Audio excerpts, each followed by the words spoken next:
Logic. Today's show was recorded on March the 6th, 2018. I'm your host, Game and Psychologist, and with me, as always, my Caffeine Rage? Yeah, sure, we'll just roll with that. I'm not sure where you were going with that. I had a thing, but it broke down in my head, but it's okay, we'll just keep moving on. Well, what else is new? Yeah. On today's show, we will, of course, be discussing the games that we played for the last 2 or 3 weeks. 3 weeks. We're going to be discussing the reliance of modern game devs on modding communities. We will be having our weekly community corner. Timestamps will be in the show notes following their respective topics. Hello, Rage. Hello. How are you? I'm okay. That's good. I can't say I can't complain because, my games list. Also, you can pretty much always complain. Well, isn't that what's endearing about me? Yeah. Or, why people don't talk to me all that much. I love you to death. Hate me. My singing is worse than usual, and that's Which saying is something. yeah. Yeah, just it's allergy season. Thanks to that old Chinese hoax of climate change, we've had an early spring this year, and the pollen is out in force. Well, the good thing is that it'll probably get nice and cold, so you'll have 2 springs this year. And last Thursday and Friday were terrible. Thursday was okay. I muddled through Thursday, and then Friday I woke up and I was like, "Oh, why?" And I had to. We were gonna play Torchlight 2 on. That's why. Treaches. Yeah, we were gonna play Torchlight 2 on Friday, but I was like, I can't concentrate. I can't focus. That's pretty much how pressure and the drugs. That's pretty much how I was with Xenonauts for a week and a half. Just couldn't concentrate whatsoever. Yeah, Saturday was a little bit better, but I was gone Saturday evening. I went to a banquet. Oh, I got to dress up, but I hate dressing up. I had to put on pants. Wait, it didn't make you feel pretty? No, I didn't feel pretty. I just felt sinus pressure in my face. But I was doing the whole business schmooze thing, finding new people, new places, organizations to send. It was nice. I was very successful Saturday. And then Sunday, I was pretty good Sunday. We did record Divinity. I was about like I am tonight. So yeah, but thankfully there was enough noise in the background that all your sniffles and wheezing and everything gets covered up. Yeah, I hope so. But this time you're gonna have to edit all that out. Yes, I will. Muting the Skype call so you don't deafen still leaves it in the Audacity recording. But it's okay, I'm prepared to take notes. Yeah, maybe we should invest in a cough switch for you. I mean, a prepper cough switch that just kills the microphone. Sure, if anyone wants to buy me a cough switch. Well, Patreon. Yeah, Patreon. There you go. .com/VGL podcast. Ding. Ding. Or if you just want to email us about our idea for a cough switch, VGLpodcast@gmail.com or Twitter, VGL Podcast. I see what you did there. I see. We were talking about this, and you said, maybe next week I'll work that into the beginning so that it doesn't mess up our thing. I see what you did there. And I approve. I approve of this message. Oh. So we've each got a massive list of games to talk about this week. Technically, I have 8, but 2 of mine go together, so I'm only counting it as 7. Yeah, and you have 9. Yeah, which I would say you probably should just throw those together if you're not. Yeah, I'm going. We're going to do one of those things where we alternate back and forth until I run out of games, and Rage will have the last 2. I'll have the last word. You will have the last word. Yeah, and some of them actually will be approving. And some of them won't. So let's kick off with my second revisit to Spintires and Mudrunner. Because I said 3-4 weeks ago that I was going to finish the map, the new DLC map, and I did. And I have thoughts. Okay. It really depends on how you approach this map. Because if you approach the valley map like we normally do, it is fucking horrendous. It's, for those who don't know, Spintires Mudrunner is an off-road logging simulator where you're dragging logs from a log kiosk or a lumber yard to a loading point. You do it for all the loading points on the map. You win. Yay, there's a guitar solo and then fireworks going off, and everyone's very impressed with you. Well, they released their first free DLC, The Valley, which has 3 new vehicles, which are all on also the new map. Otherwise, you have to unlock them through the progression system, where you're just going through the different maps in sequence and building up progression points by doing well on them. Well, this is more of an introduction to the 3 new vehicles, plus a new place to toy around with them in. You get a little scout vehicle. They're in different tiers based on the letters of the alphabet. So you get an A-class vehicle, which is just a little Jeep-like thing. I have still no idea what to call this thing, but it's probably my favorite one out of the 3. It's able to carry a little bit of fuel. It's able to carry some repair supplies to be able to fix up trucks. And it is a lot more versatile than the original Jeep. I absolutely love the little guy. And it's probably going to be my new go-to vehicle for scouting maps. Then you get one in the C-class range. I'm not going to worry about the numbers on them because it doesn't really matter the exact one it is. And it's a decent enough truck. It's pretty much just, I would say, middle of the road for its weight class.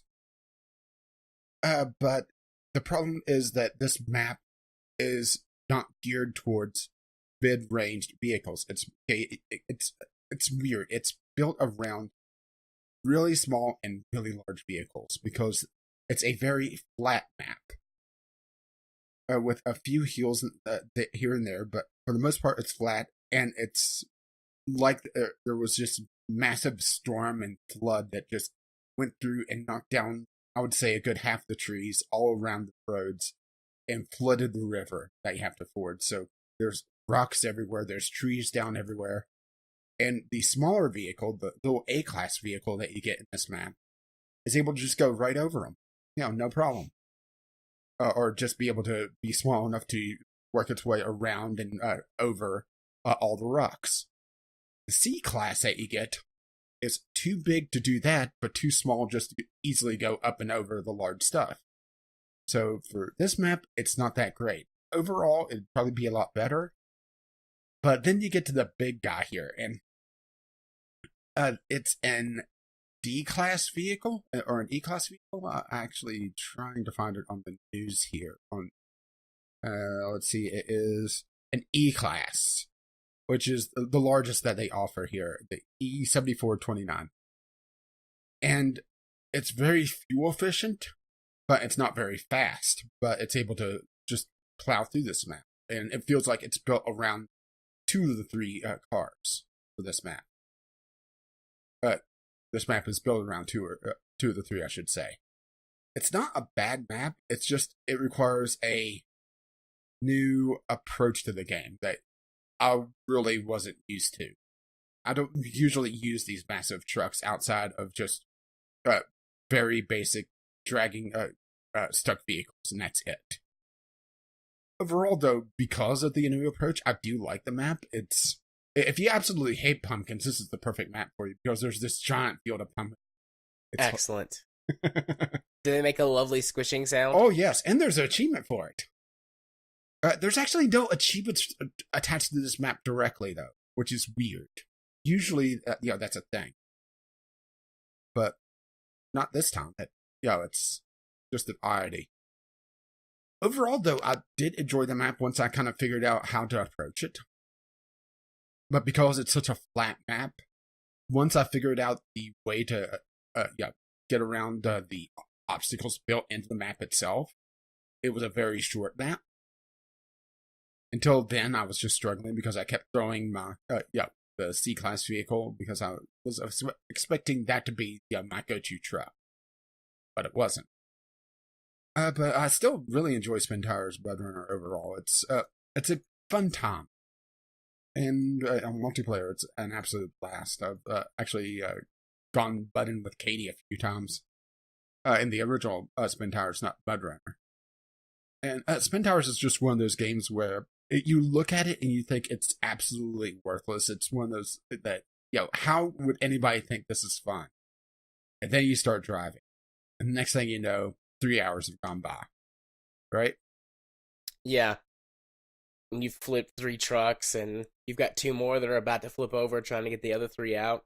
Yeah, it's a very simple game in concept, but in execution, it requires a lot more finesse than I think a lot of people realize.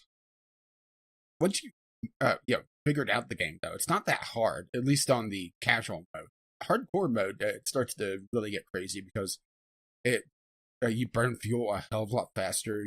You're able to damage the truck a lot easier, and there's no recalling, so you're very liable to just finish the map halfway or 2/3 of the way, and then be completely stuck because all your trucks are stuck or you've run out of fuel.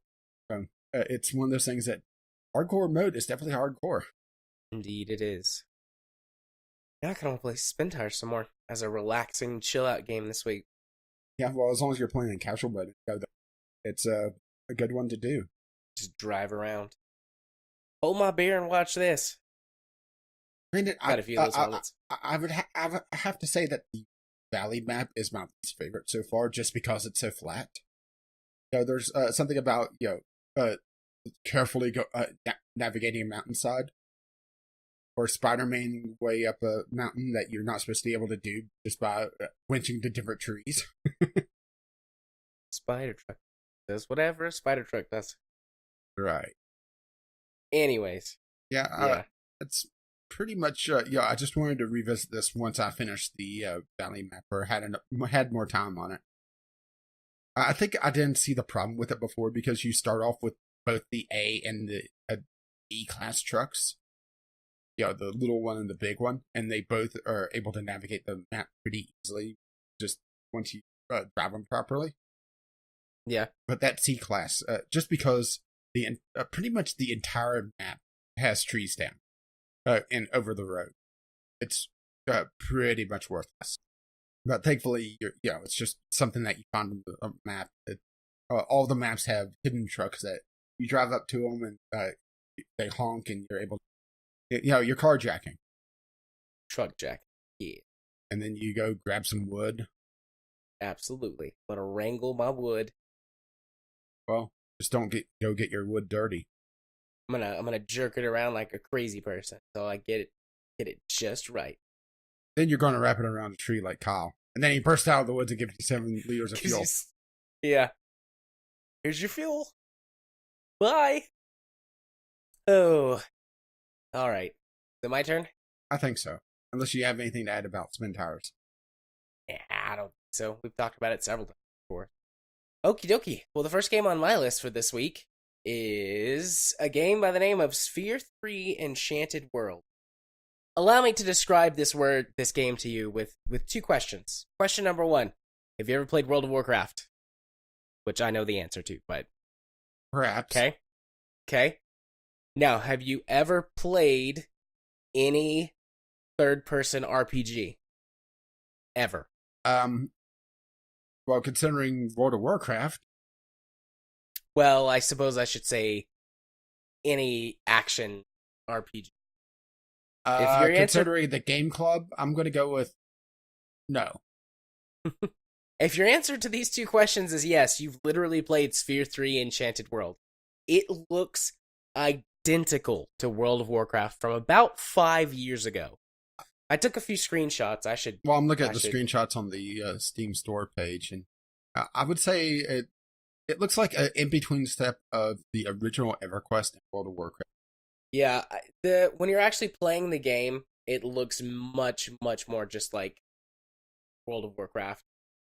I zoomed out for a second, and the biggest part where it makes it seem like World of Warcraft is they have literally copied WoW's UI design. Everything.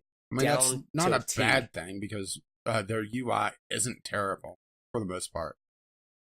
No, but I opened this game and I was like, this is World of Warcraft, except without the sort of turn-based. I mean, I know World of Warcraft isn't like turn-based, but you do an action and then you do your next action, and then you do, and your enemies are doing theirs in time as well. This is an active combat system. But otherwise, yeah, it's just WoW. They've just ripped off WoW, which, like you said, is not like the worst thing in the world, but it's so boring, and the quest design and writing for it is bad, and it doesn't run well.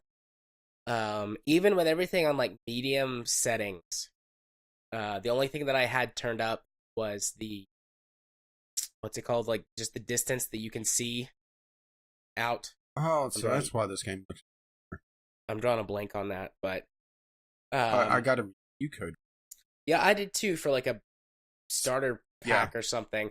I literally don't know how to redeem the starter pack or how to use it. Like you launch the game, it drops you straight into the character creator, and you create your character, and it tells you. It told me that I couldn't use my character name. I just typed in a name. I think I named my character like Beth or something like that. Just like, surely this name is taken. And it was like, you can't use this name, it's taken. But then the game started anyways, and my character's name is Beth. And you can't, it says it has multiple servers, you can't choose one. I don't know how to choose one. Maybe they unlock if you get to a certain level. I only got to like level 8 before I got tired of playing it.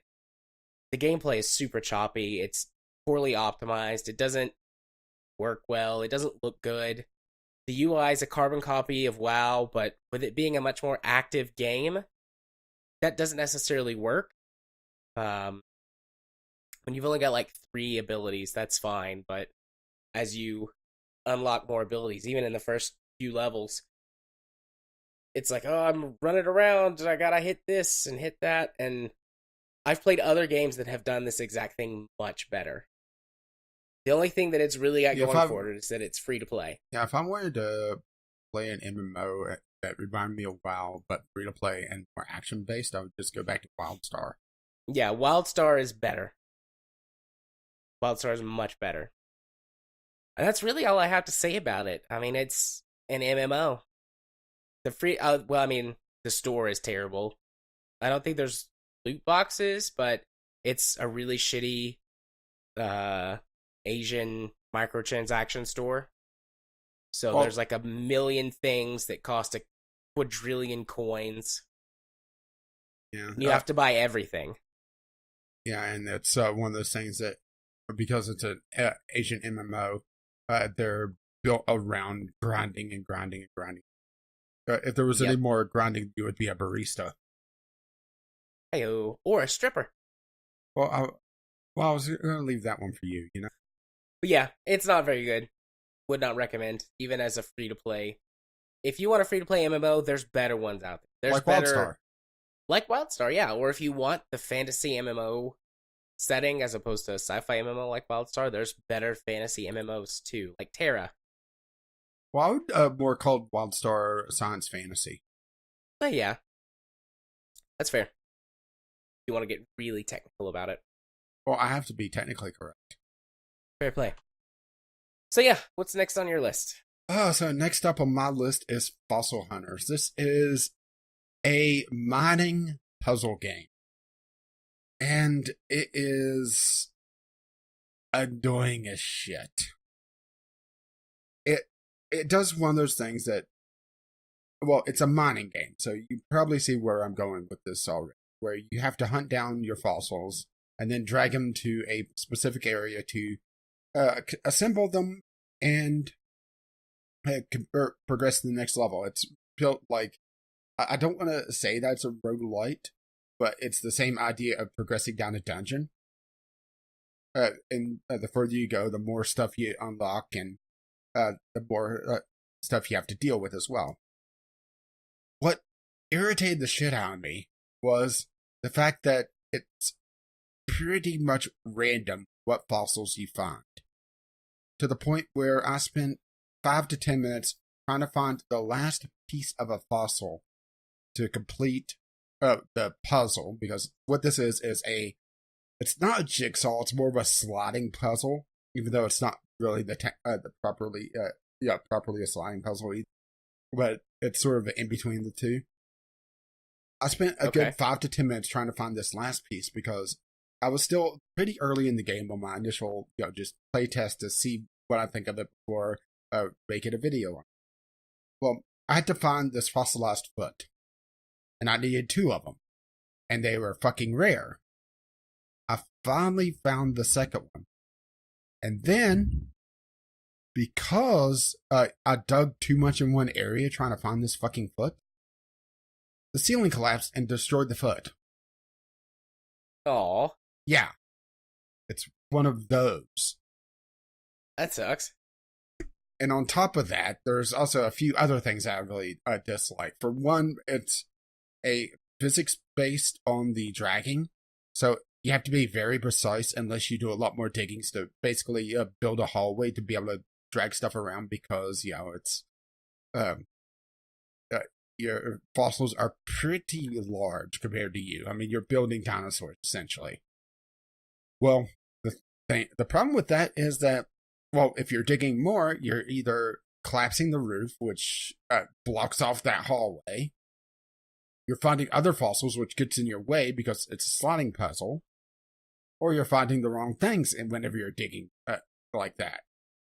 And it's just very frustrating. But on the flip side of it, there's no challenge outside of just frustration on the RNG.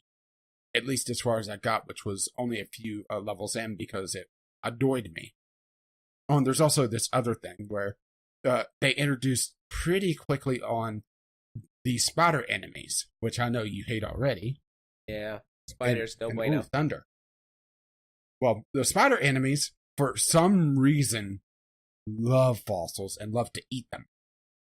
Okay. So if you're not either buying lamps to light up the area where you have to build the fossil, or actively killing all the spiders, you could come back and see your entire skeleton that you've built gone because a spider got there and ate it. It was just an exercise in frustration. It feels like it's built around multiplayer, which it does have local co-op, and I'm not sure about online co-op. I actually didn't double check that.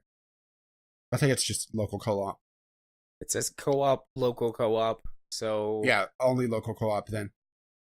Because it's built around the idea of having co-op, someone would be able to sit there and babysit the skeleton from the spiders, but because I was playing by myself, I couldn't do that. So it was just that extra frustration on top of not having the second person digging around trying to find those fucking rare fossils. So, yeah, didn't like it. It looks cute. I mean, it's cute. I think it would be a good game for you to play with King and Katie, because I think it supports up to 4 people. Yeah, it says it, 4 players. But the thing is that, for me, it's absolutely terrible. But if you have a group that you play locally with, it's probably pretty decent. I mean, granted, it is dead simple. And there's a lot of sitting down and just grinding out the fossils, because eventually you encounter a shop to be able to buy additional equipment from, and you get money by selling your fossils. And also, if you die, you lose all your money. And goody! And there's it introduces pretty quickly on a lot of jumping, jumping over chasms and that sort of thing. So yeah. Okay. I already said I didn't like it. Not sure if you heard that noise. That was the thunder. Oh damn! I have a hell of a thunderstorm heading. I mean, granted, it looks like it hits me and then it's pretty much gone. So if you hear this, I'll likely survive. I mean, even if you die, I'm gonna put it up. So there's an episode next week. Or you just resurrected me. Yeah. I've been practicing the black arts. That's racist. Oh, yeah, racist. Yeah, but not yet. So, my turn? I think so. Speaking of storms. Alrighty. Yeah, let's talk about Bladestorm. Now, if you follow the link, it goes to the Bladestorm Nightmare Steam page, but Bladestorm Nightmare actually has the original Bladestorm and then the Nightmare expansion or DLC. I can't remember how it was that it released on console. But Bladestorm, think of Bladestorm as Dynasty Warriors, but where that you can control squads of troops. So, in other words, based on the latest Dynasty Warriors, a better Dynasty Warriors. Yeah, it's a better Dynasty Warriors from 2000 and... When did this game first release? 2007? 2006? Something like that. It does look a bit old. Yeah, it looks old. Granted, the boobies have aged well. What? Yeah.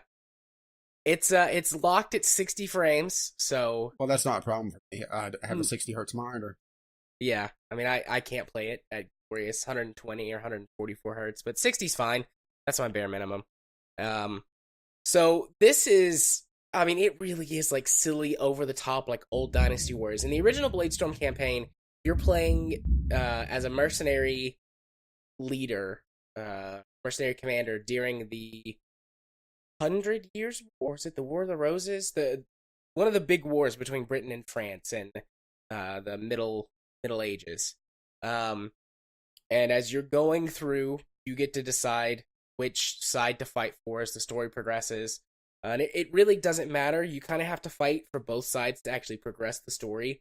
You can choose to stick to one side, but certain missions you will just not play because sometimes the story mission requires you to fight for the English, and sometimes it requires you to fight for the French.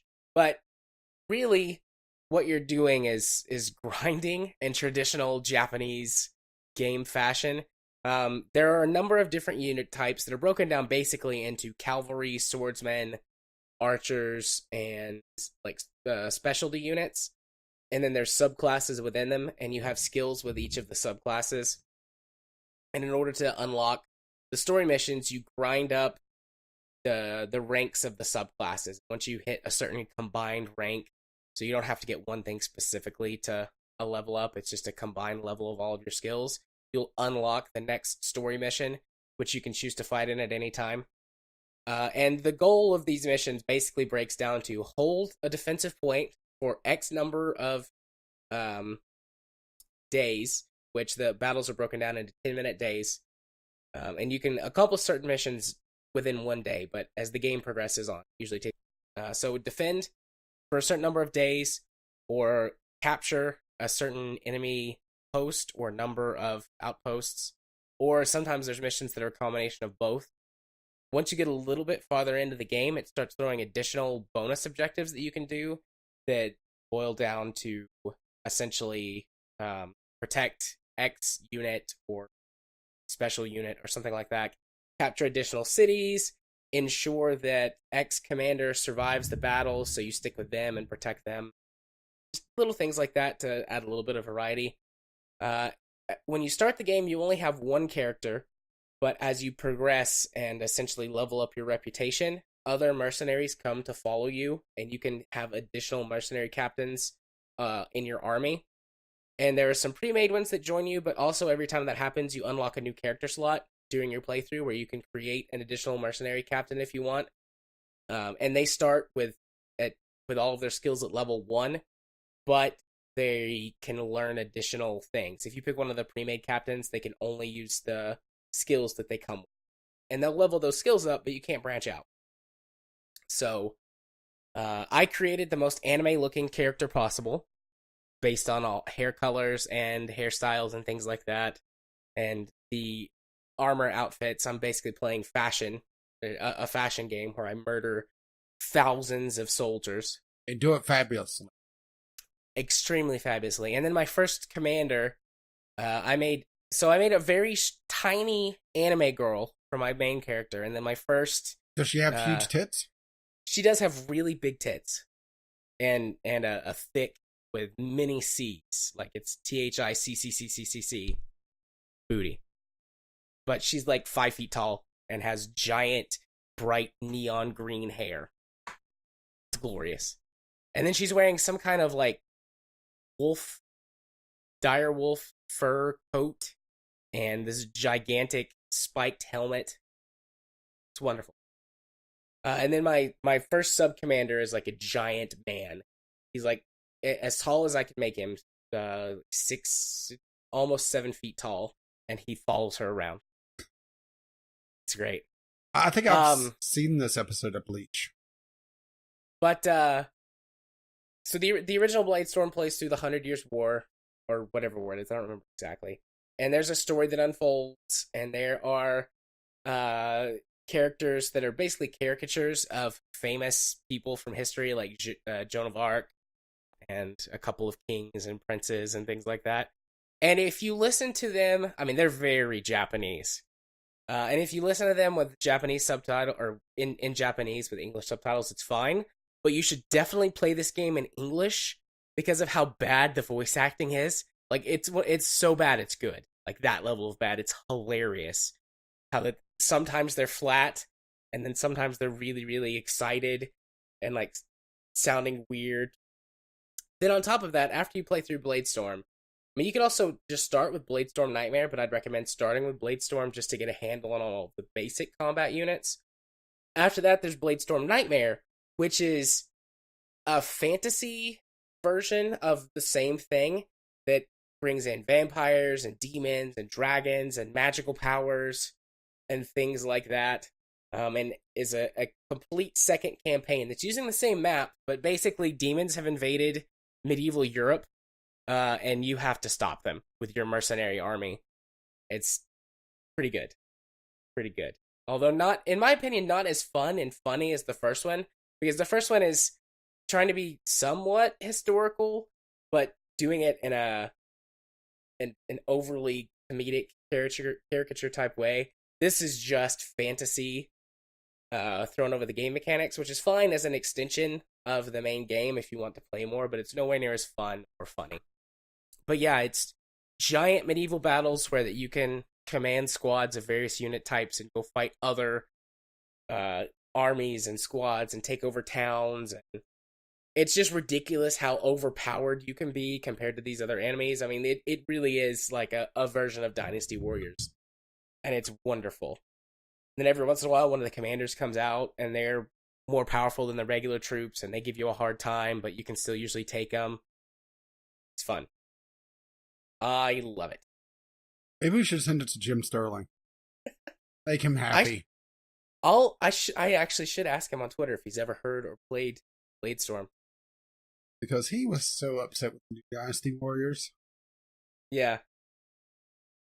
Oh, one other thing. It does have some... It does expand things a little bit from just your standard European units. Like, there's special units that you unlock when you hit certain ranks in a specific discipline. Like, for example, my favorite to use is Spearman. And once you hit, I think it's level 20 with the Spearman, you unlock Roman Spearman, which obviously would not exist in something like 15th century Europe. At least with that attitude. But the Roman Spearmen, you know, they're dressed like Romans, and they have extra bonus abilities that the standard Spearman squadrons don't have. And I think they're the first spear unit you can get that can throw javelins. So you get a little bit of ranged attack with you. But yeah, it's a fun game. Really enjoy it. Alrighty. Oh, I'm looking at this picture you just put. That's the gist of it. Yeah, that's Kenpachi from Bleach. He's like 7 feet tall, and the little pink-haired girl is really young and doesn't even go past, I would say, his thigh. Yeah, that's about right. And she's this really bubbly character, and he loves to fight, and actually purposely weakens himself so fights are closer because he is overwhelmingly powerful. Yeah, he's an interesting character. Yeah, except that last thing. That's about right. My character comes up to the midsection of my first. Well, she doesn't have the huge tracts of land. Yeah.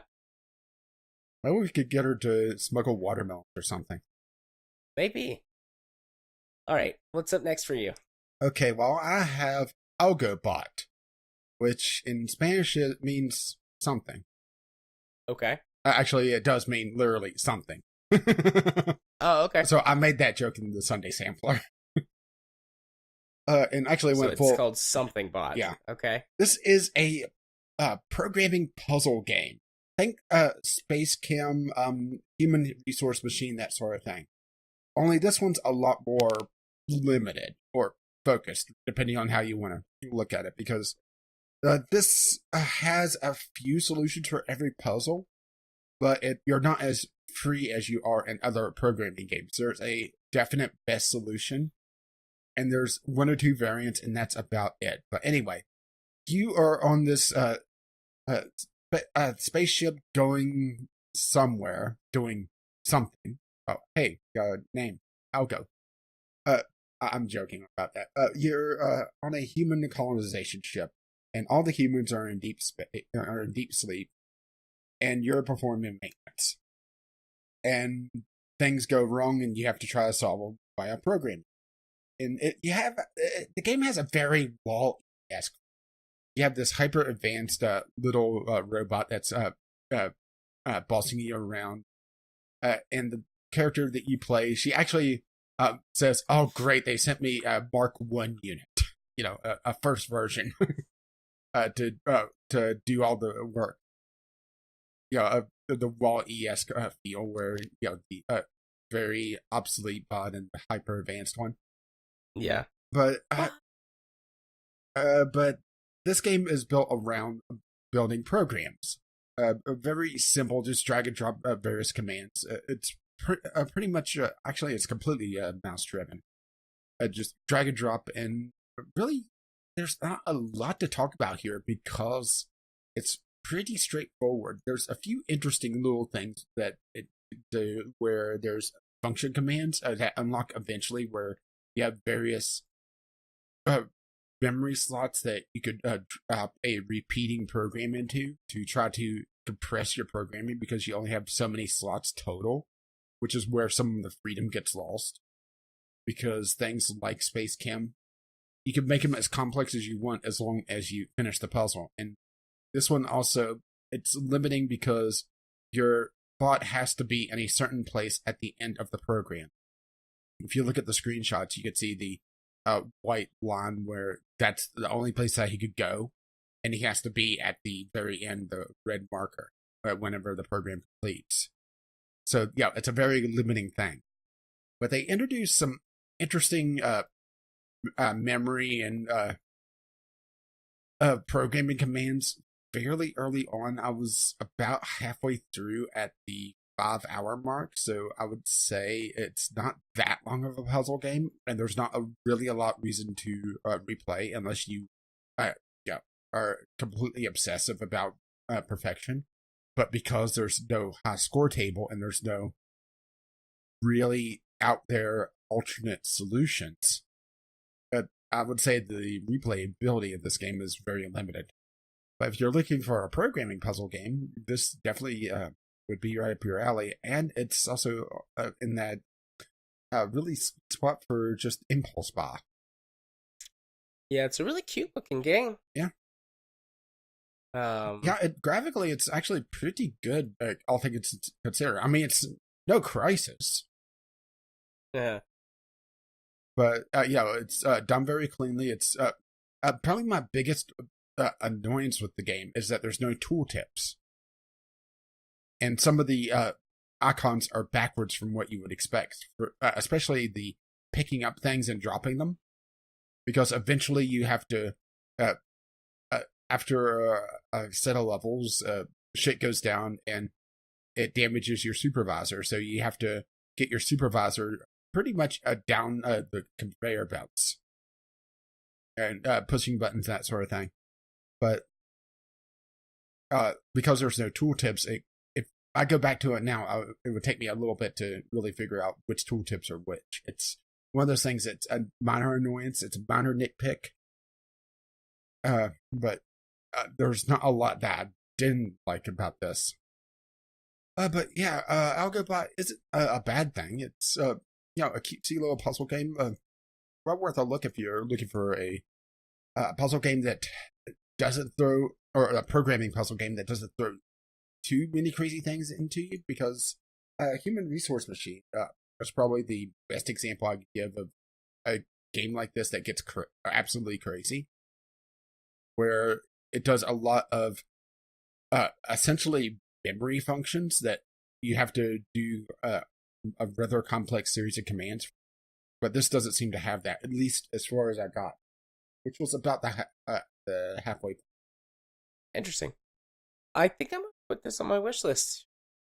It would be a great sale game for me to buy and have something to play around with at some point. I mean, it's the $10 range. Yeah. Usually my impulse buy is around $5. First time it goes up for a good sale. Yeah, which I don't imagine 50% off being that hard to see. No. And pretty much the only people that have disliked it that I've seen in the reviews are ones that had technical issues, but I don't have any, so I can't really attest to that. Right. Okay, cool. Well, my next game is the games that I'm going to put together as one. Shadowrun Returns and Shadowrun Dragonfall Director's Cut. The Humble Bundle? The last Humble Bundle? I don't know when the next time it's going to change out. But at the bottom tier, it had these two games and a couple others. It's like classic games that have been have spiritual successors, Classics Reborn or something like that. It's already off, so. Okay. Well, it had both of these Shadowrun games, and if you got one of the top tiers, you got the third most recent release. But I didn't want to spend $15 to get it and all those. I'm a big fan of the Shadowrun universe. I've read a couple of the books. The only previous Shadowrun game I've played before is on Xbox and Windows PC back in something like 2006 or 7. It was a first-person shooter, and it was honestly more of just like a Shadowrun-inspired game that kept a lot of the base elements but changed things. And then I've never played the tabletop game, but I'm familiar with some of the tabletop rule books and source material just because there's a lot of world building and story content in those books. I've read through some of them. In case you don't know, Shadowrun is originally a tabletop game, but it has over the years expanded into novels, video games of various sorts, and mini expansions. I think the most recent book release was in 2017. But anyways, it is a technopunk dystopian future where that magic is cyclical, and every few thousand years, magic will return to the world, stick around for a while, and then fade away again. And this is during the late 20th. Well, originally it was the late 20th, early 21st century where it took place, but the rulebook has expanded over the years.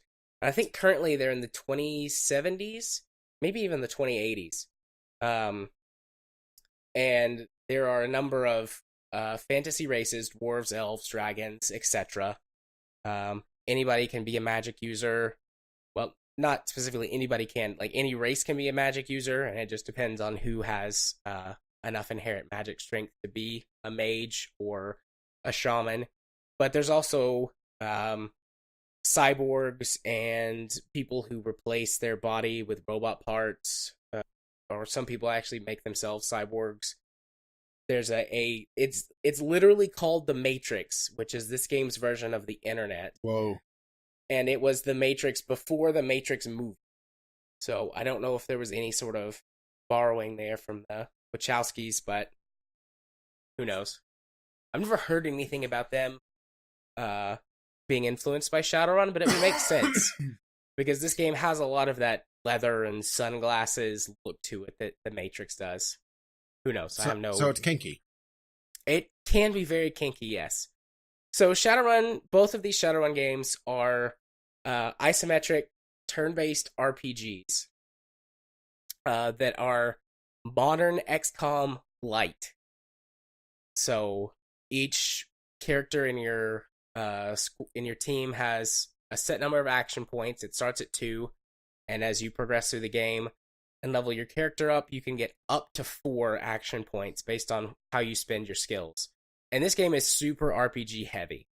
There are certain builds that are best paired with a certain race or sort of class that you start as, but you can spec in anything you want. If you want a troll that's a mage, which is something that they're poorly suited to, but the game allows you to do it.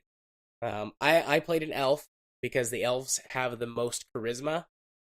And one thing that these games do really well, both of them, is that it allows you to find many alternate solutions to the current problem. I mean, you can pretty much always shoot your way out, but you can also talk your way out. You can sneak past certain objectives. If you have the right amount of charisma or intelligence, you can find alternate solutions by like hacking into a computer or doing a little social engineering to get your way past a problem. So there's a decent amount of freedom in how you solve things. I mean, ultimately, the final battle for both games turns into a shootout. But otherwise, all the way through, you have a lot of ways with or a lot of choices for how to solve your problems. Both games play exactly the same, this turn-based battle system. What really differentiates Dragonfall from Returns is they just tweaked the engine. Dragonfall has got a much better UI. Things are easier to understand. It's organized more properly, easier to navigate. And it has a very slight difference to the graphics. Things look a little more 3D. They didn't change the engine, so they must have just done something with the way that it looks or the art assets, but Shadowrun Returns it doesn't look old, but it looks a lot more like older isometric style game. Whereas Dragonfall, yeah, Shadowrun Returns is more Xenonauts, whereas Shadowrun Dragonfall is more, I guess, modern XCOM looks, but not quite. I didn't like these games in playing them. I love the stories. The writing is excellent, and this really hits on a lot of my my style for the types of things that I like, sci-fi and magic. So, I mean, science fantasy. The aesthetics are really good. Like I said, the writing is great. I love how it gives you a lot of choices with how to handle things, and Dragonfall much more so. Shadowrun Returns is incredibly linear. Go here, do X thing, go back to your base. Talk to this person, get your next mission. Go here, do the thing, go back to your base. Like, that's how Shadowrun Returns plays out. Shadowrun Dragonfall uses a more sort of hub and spoke type system for places that you go to and quests that you complete. And there are certain missions that send you off to a place, but you've got a much larger hub world to explore. There's more characters to interact with, different places you can go in between missions. And it's got that sort of Mass Effect. If you spend time talking to your teammates, you can unlock new missions and special missions for them, which will give them new abilities and powers thing that goes into it. So there's that as well. Both have their strengths and weaknesses. I wouldn't say that the story of one is any better or worse than the other one. They're just different in the scope that they're tackling. Shadowrun Returns feels very much like a detective story for most of the game, whereas Shadowrun Dragonfall feels much more grand sort of RPG. Think Dragon Age or Mass Effect, something like that. Like, the stakes are higher from the very beginning. So less focused in that respect, but by no means worse, just different. I think I actually preferred Shadowrun Returns for the linear story, just the way that it felt out. I mean, it really does feel like the first third to half of the game feels very noir inspired. And I won't say anything to spoil it. I know that you were wanting to play it, and listeners out there, you may also want to play it, so I won't spoil it. Eventually, the story does take a turn, and things aren't what they seem and all of that jazz. But I think I liked that better. So you were good the entire time? Sure. Yes. But it took me about 15 hours to play through Returns. It took me about 25, 30 hours to play through Dragonfall. So I think I liked Returns better just for the linear story, and it was shorter. It was easier to digest. But like I was saying a couple minutes ago, I didn't really like playing the games. The combat system is too light for me to really enjoy the strategy of it. It's got very basic cover mechanics, a very basic aiming system. There are some interesting things you can do with magic and sort of, I guess, tech powers like drone control. But that doesn't really come into play until the late game when you've invested heavily into those skills and can have multiple options with how to play them. The combat was, in my opinion, really weak. I didn't like. Yeah, I mean, I'm not a big fan of isometric games, especially when you can't rotate the camera. Can't rotate the camera, so it suffers from, oh, this is completely blocking my view, and I'm trying to move to this area where my view is blocked, and oh, I misclicked. Well, shit. There goes one of my action points. So I just didn't like that. If the camera could rotate, I would have liked that a lot better. So from a gameplay perspective, I don't think they're bad. Just in general, isometric games still aren't really my cup of tea when they're very, I would say, traditional. And I thought that the combat system was too simple.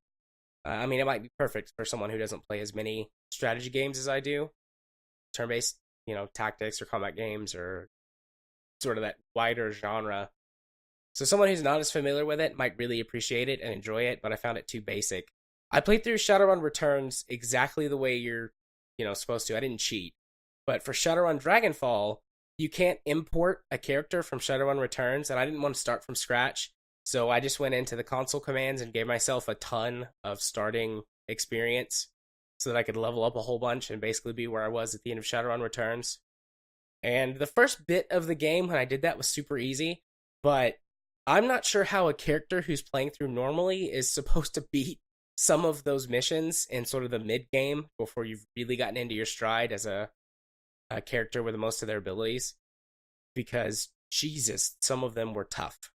And if I hadn't been able to essentially bypass a lot of the difficult bits just because my skills were higher than they should have been, I probably would have lost a lot in Dragonfall. But I just didn't want to start with a new character again. The story was still excellent. I still enjoyed the story. I mean, I played them both straight through over the course of a long weekend. I think my kid went to my parents' house or something, so I had a lot of time when I wasn't have to watch him or do anything around the house. So excellent story, gameplay, in my personal opinion, a little bit lacking, but it's not because it's bad, it's just because it's not for me. But I mean, I loved these games for the story and the aesthetic alone. So if you like good stories, these games are definitely for you. If you're a fan of the old Shadowrun from like Super Nintendo, I think, and there might have been an old PC game too, I don't remember. But if you like those older Shadowrun games, you'll definitely like this. Some of the characters from the original games make an appearance in Shadowrun Returns. I mean, if you don't know who they are, you wouldn't care, you'd miss it, but I recognize them, yeah, they're really good games. Really good stories. And I think most people would probably want it. It's just I'm the I guess wrong sort of person. Yeah, Game Club's going to be interesting. So next up for me was Rad Rodgers. This wants to be basically a love letter to 90s run and gun platformers.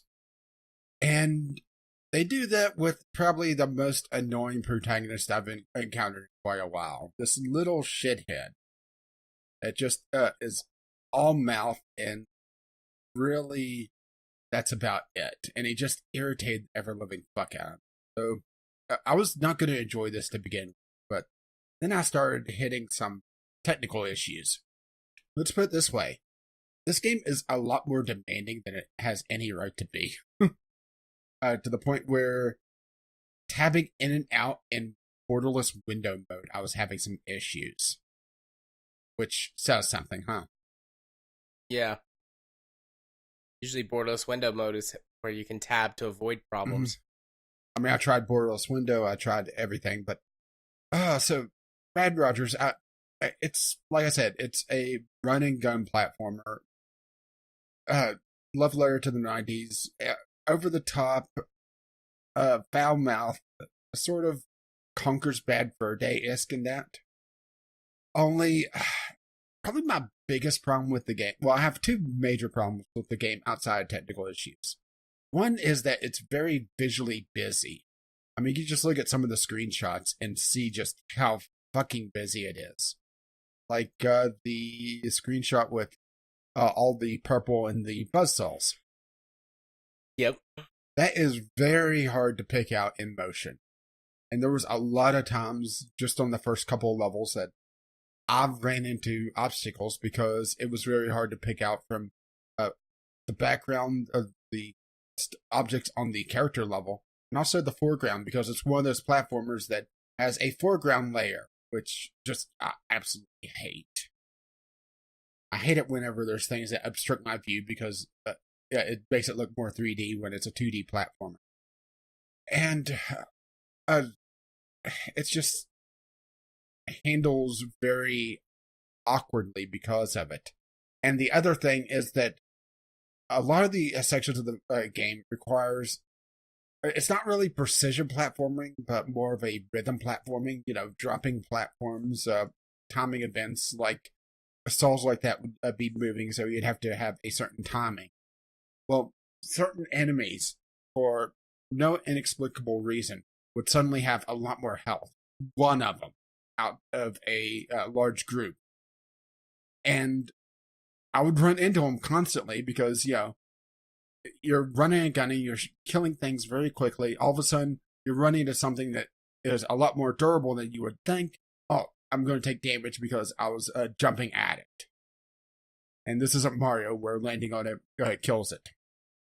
And, well, let's see. Well, since the character annoyed me so much, I guess this is kind of a blessing in disguise. It's short. I mean, fucking short. It's 8 levels. That is pretty short. I mean, granted, if you want to be a completionist, well, good luck, because it does that fucking annoying thing where a lot of the collectibles are hidden behind obstacles that otherwise it looked like you would take damage. Like, I missed a jump, thought I was going to take damage on some spikes, and I fell through the spikes and picked up a secret. Oh. Yeah, one of those. It's one of those that back in the 90s they would have you call 1-900 number for the god, right? Yeah. So, I suppose you could just look that up online now, but still, that would be frustrating for whoever's making the guide. Yeah, that poor intern. It's just there's a lot of things here that yes, I realize that they're 90s tropes, there are 90s mechanics, but there's a reason why we don't make platformers like we did 20 years ago. Yeah.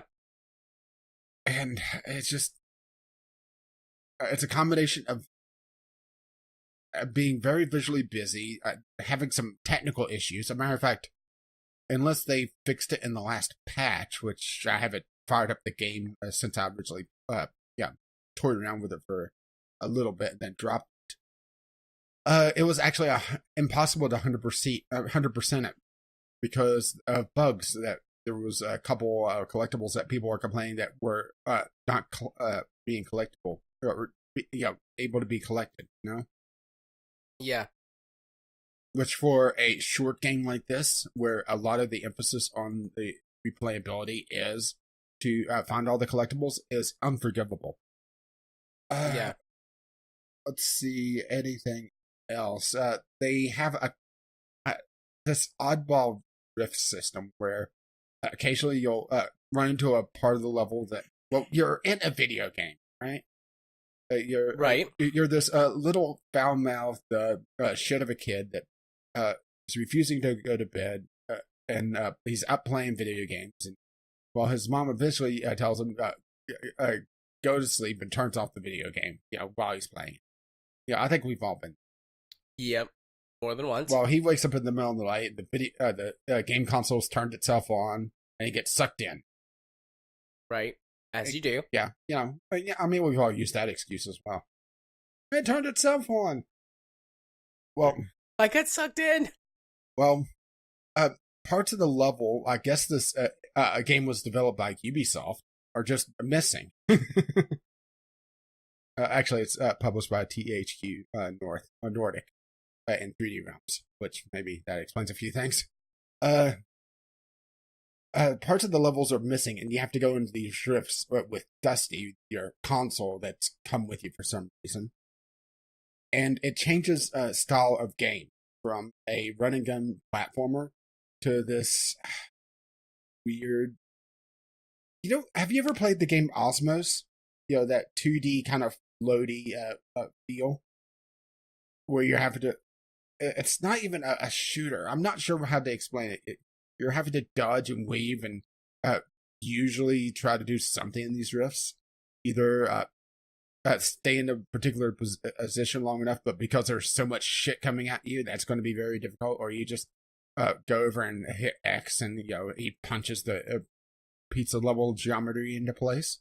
Yeah, because that's bug fixing, right? You just hit it hard enough. Yep. But these rifts are just annoying as hell. And this is actually the second version of this game. They released one version. This is a Kickstarter, by the way. Their Kickstarter was successful. They released Rad Rodgers World 1, which is 8 levels plus a boss. 4 hours of the gameplay. 4 hours and some change, I guess.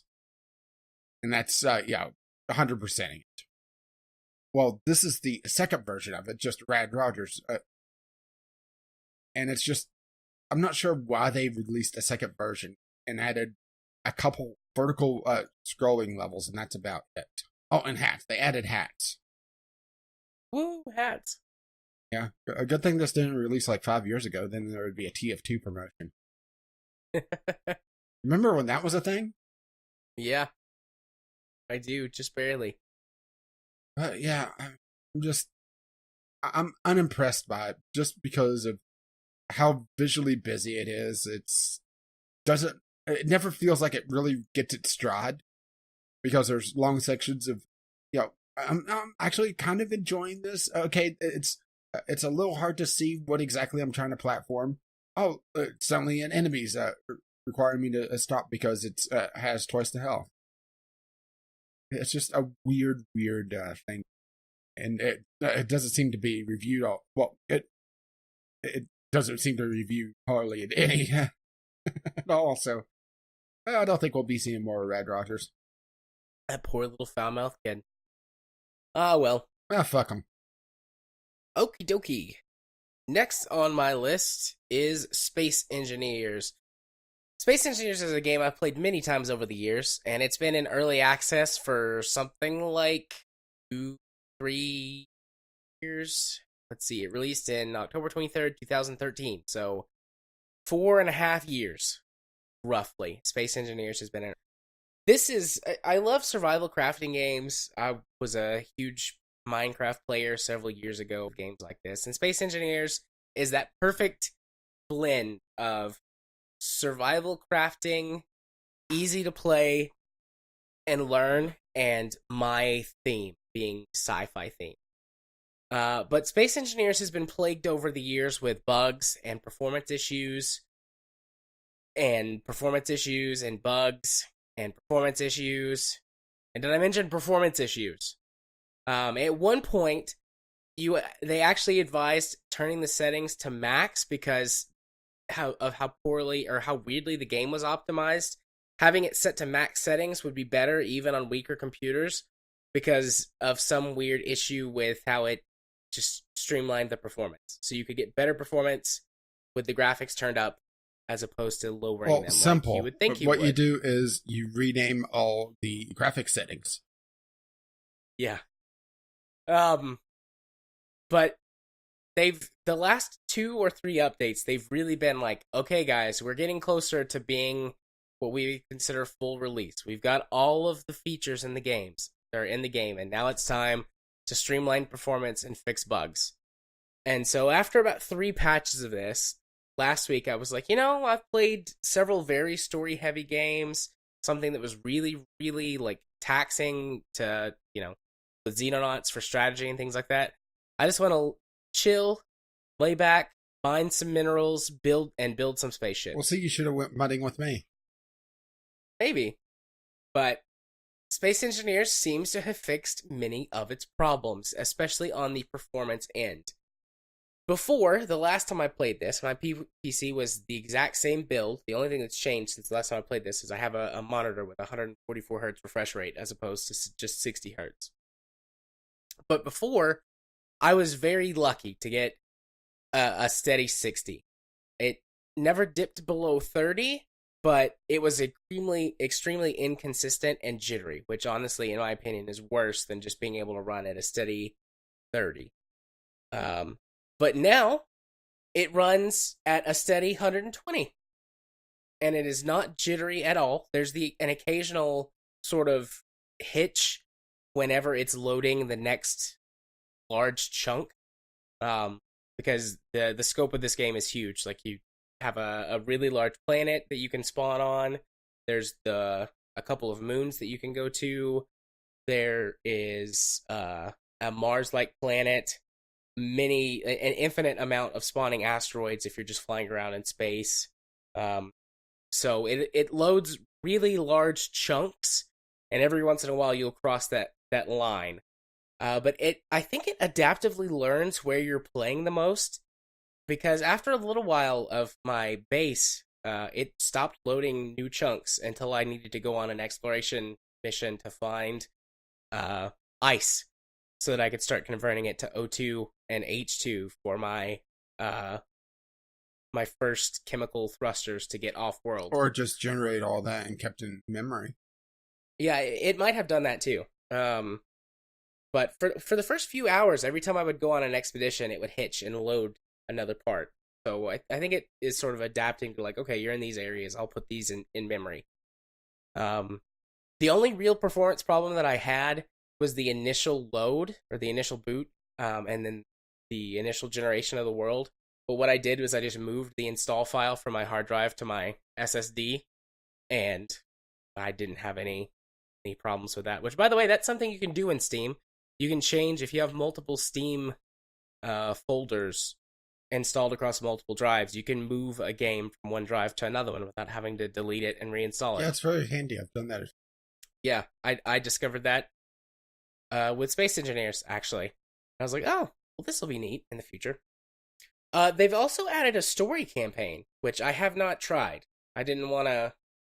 The story campaign is locked to certain settings, and I didn't want to have to deal with this game's version of zombies and creepers, which are the spiders and the wolves. I left the pirates in, but you don't really discover many pirates until you get to space, so it's basically a peaceful game until I get into space. Yo, the Martian would have been a lot more interesting if he had to deal with creepers. Yeah, I suppose it would have. A lot more sweary, also, most likely. Yeah. I know whenever I was playing Minecraft, build something, turn around, and there was a creeper right there. And blow it up. Little fuckers. Yeah. So they've also fixed a lot of the issues regarding wheels, things that used to be really weird and unpredictable. There are still physics glitches from time to time. We were chatting the other night, and I was starting my build of my first rocket during that, and I forget exactly what it was that happened, but I had to reload a few times until I could. You got stuck in a hole. Fixed. Yeah, and during the reloads, my engine bell glitched through the platform I was building on, and my base is dug into the side of a mountain. And so it just plummeted to its doom and exploded at the base of the mountain. Yo, like you do. Yeah, like you do. I'm pretty sure SpaceX has had that happen once. Yeah, a couple of times they've had things explode falling off of their platform.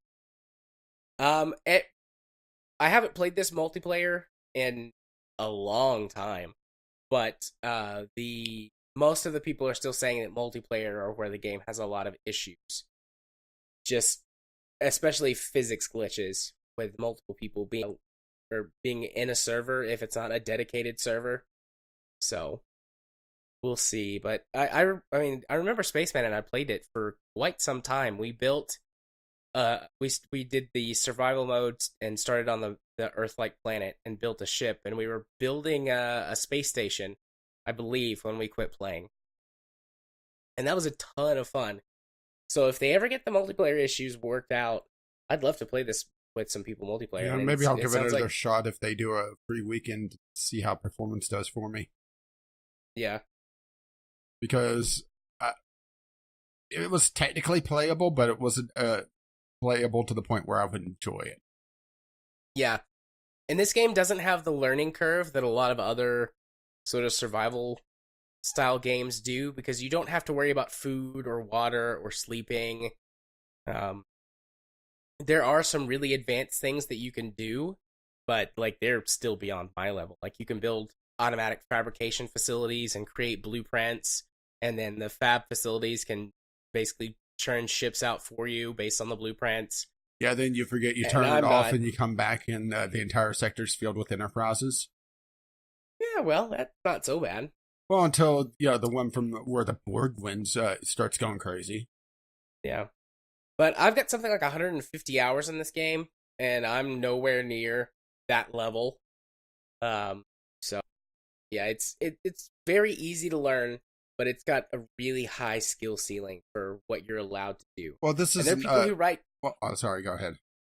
I was gonna say there are people who write custom scripts and programs for this game to do other things as well, like create sun tracking solar panels, for example, so that you need less solar panels to get the maximum recharge rate for your base. And there's people who have built homing missiles and automated drones and things like that. So you can get really complex with it, or you can just do what I do right now, which is build everything by hand, very slowly, and realize that something's broken, and then tear it down and fix it.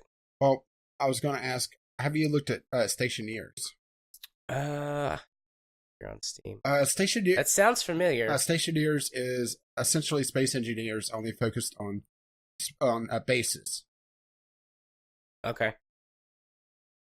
I must have seen this at some point. It's on my wish list already. Yeah, it's a very interesting thing, and I think it would be right up your alley. It's something I'd love to dive in at some point, but it's in extremely early access.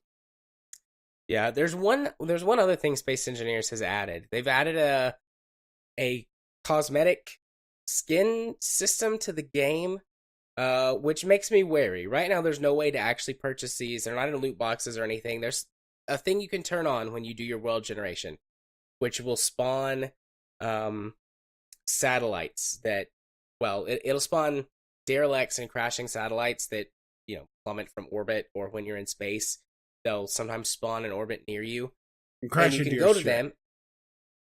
Yeah, and you can go to them, and you can scrap their materials, and sometimes they have cargo bays with things inside that you can take. But there's also a chance that you can get just various cosmetic skins. Like I've got a rainbow skin for my my hand drill. I've got a leopard print helmet, something called a graffiti welder, which is too small to actually see without equipping it and using it. And it uses the Steam inventory system, so these can be sold. They have really low value for the most part. It's essentially the Battle Block theater system, where it's cosmetics that you get through the game just randomly, because Battle Block theater is literally a gotcha machine. You get so many, well, in this case, yarns because of cats, and you get a random character head. Yeah. And it goes into your Steam inventory, and they're worth pretty much, well, they're hardly worth the ones and zeros they're printed on. Yeah. They've said that you can't get duplicates unless you sell an item, in which case then it's no longer in your inventory, so there's a chance that it'll spawn again. Most of them only sell for 3 cents, which is the minimum where someone actually makes a penny off of the item. But, I mean, you can just go, and you can go into the console command menu and spawn those satellites until basically you get everything. So it seems like it's just a properly implemented sort of random loot drop system, which I'm perfectly fine with. But with everything that has been going on for the last couple of years in terms of industry trends, it makes me leery.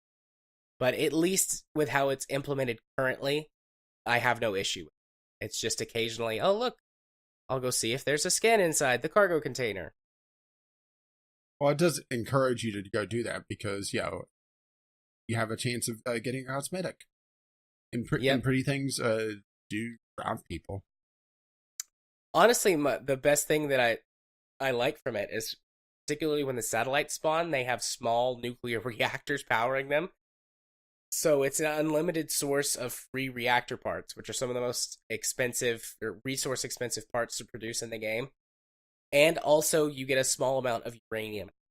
And uranium takes the longest amount to go through your refinery. And it's not a lot, but it's enough uranium usually to power a small ship for a mission or two.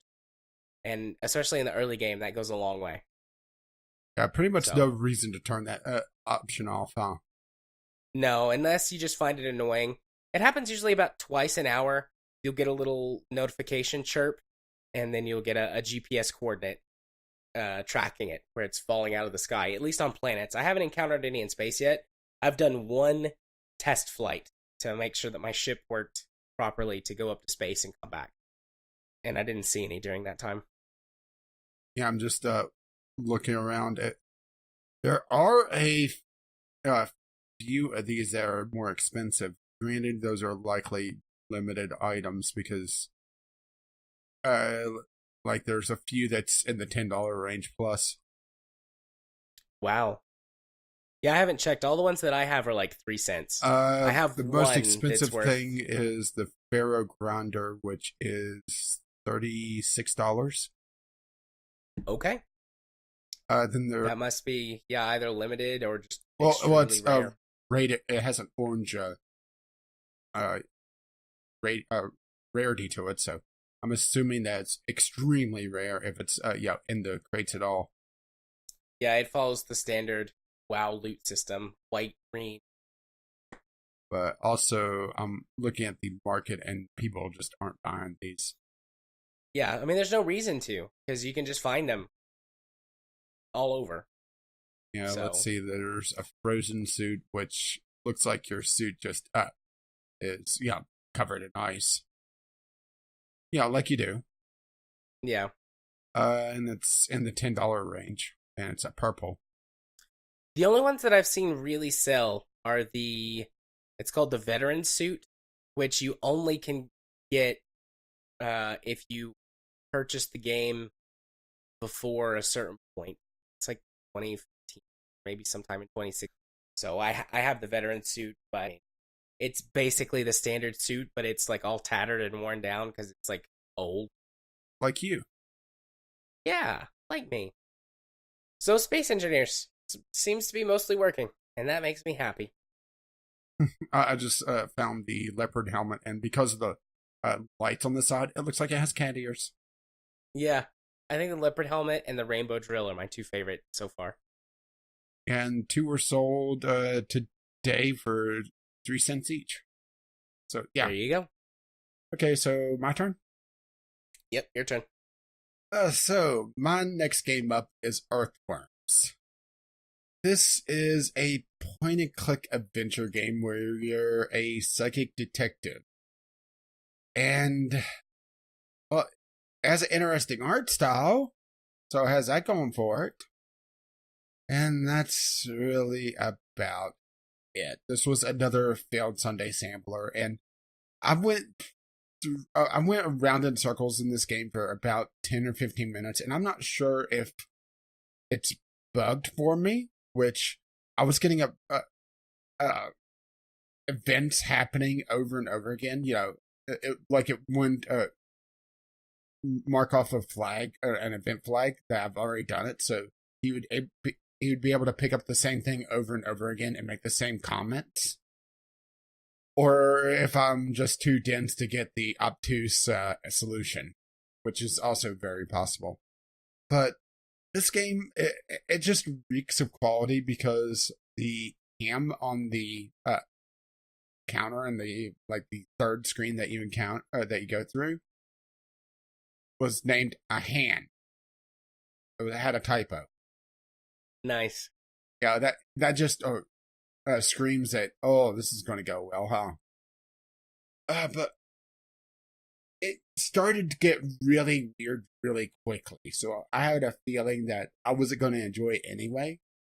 I mean, I'm not talking about, kind of spooky, creepy. I mean, just full out Cthulhu-esque. You go into this diner and distract the waitress to be able to find a secret room, and for some reason there's a body in a casket down there and it has tentacles growing all over it. Yeah, like you do.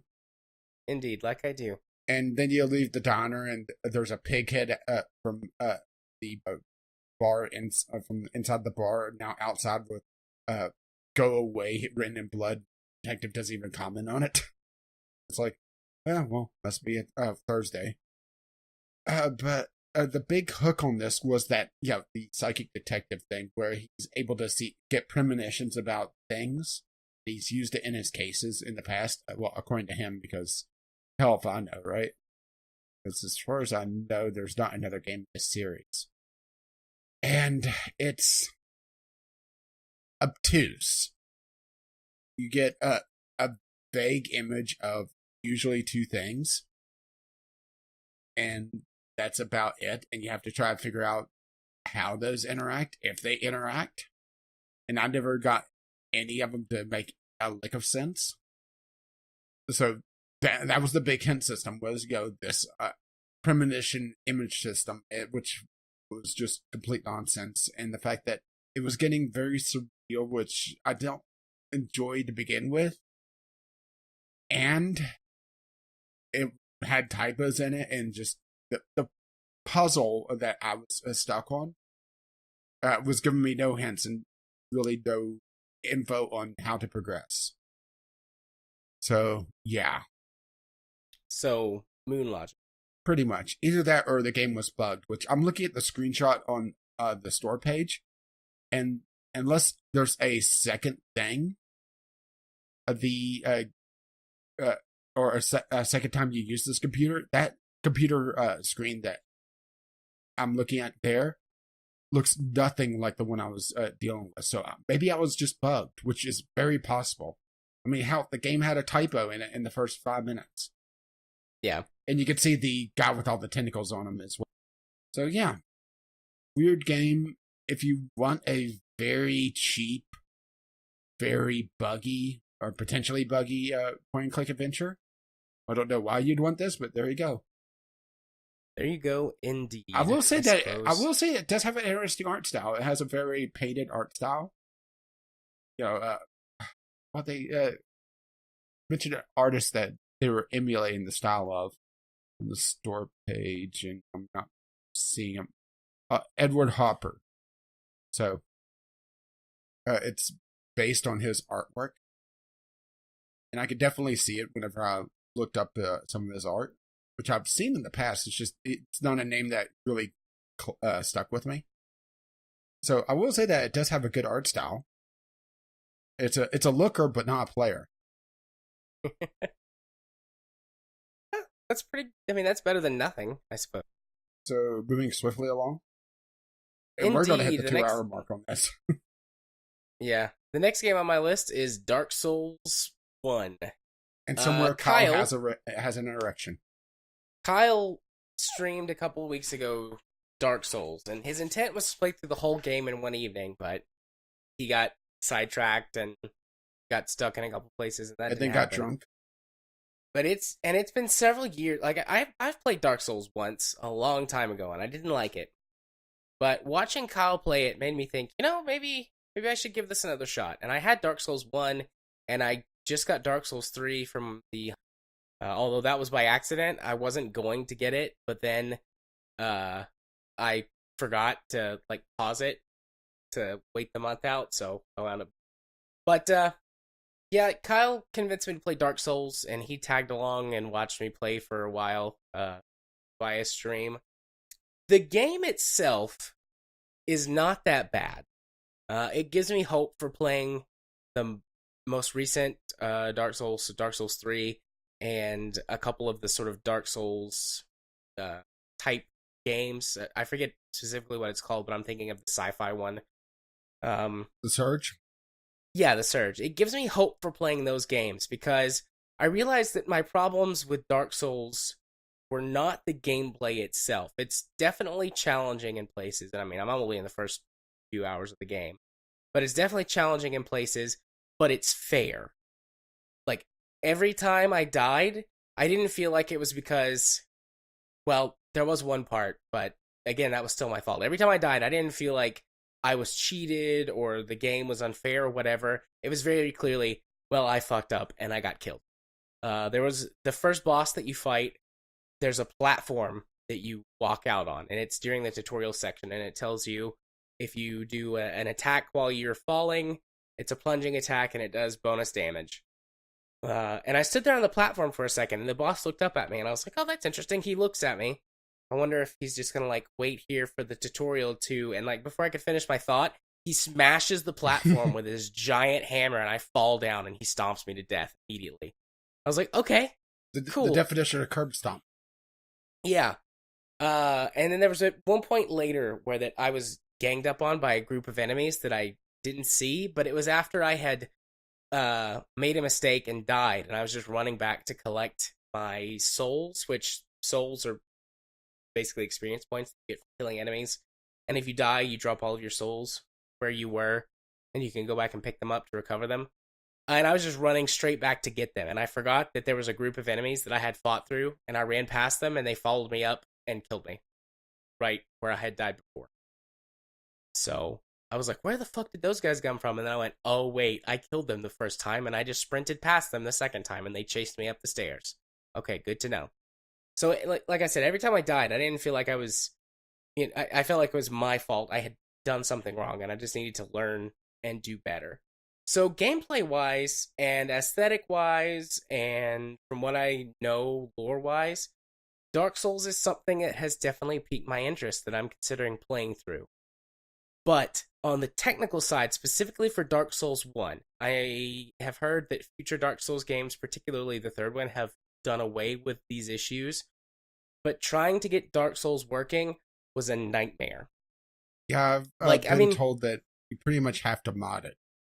Yeah, it loads and it plays fine without having to do anything, but if you have multiple controller inputs, you have to go and actually disable. You can't just unplug, because I tried that. I tried just unplugging my HOTAS, but it didn't work. You have to go and disable them from your device manager before it would pick up my Xbox controller. And on top of that, the game is locked to 30. Which, within the first 10 minutes, I considered quitting because of that. But I stuck it out and played for a couple of hours just to try and get it. And there's no way to change that without downloading whatever the big mod is for it, which unlocks the frame rate, or makes it where you can set the frame rate to 60 inch, and fixes some of the other issues with the game. But yeah, it was rough. It was terrible trying to play that at 30. I was starting to get a headache by the end. Despite it being at 30, though, the controls were surprisingly responsive. It didn't feel like there was... Didn't Dark Souls also have a thing on one of the later games where the PC version was taking double durability damage because it was tied to the frame rate? I don't know. I wouldn't be surprised. Go ahead and keep talking. I'm going to look this up. But it's not a super difficult process to go through modding it, but I just don't want to do it. I don't want to deal with it. I want to just move on to Dark Souls 3 and just start there. Yes, it was Dark Souls 2. It had a durability bug where the durability was tied to the frame rate and the weapon physically hitting things. And because the weapon art or the weapon animation would play twice as many frames on 60 FPS versus 30, because, twice the frames, it dealt twice the durability damage. Yeah. Well, then I assume there's a patch or a mod to fix that, but... Yeah. Yeah, I mean, I'm interested in Dark Souls. I want to play Dark Souls. And even though it's only, like, probably 20 to 30 minutes to go through and make sure the mod's set up and working properly. It's just that it's that time. I just don't want to put that effort in. I would just rather move on because I have Dark Souls 3. I'd just rather move on to Dark Souls 3 and start there. I will say that the Surge looks very interesting. Yeah. I'm just going to wait until all the DLC is out for it because they're doing some sort of theme park DLC. Are they?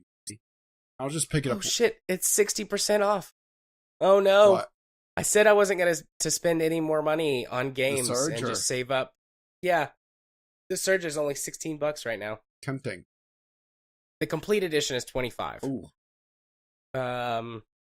But yeah.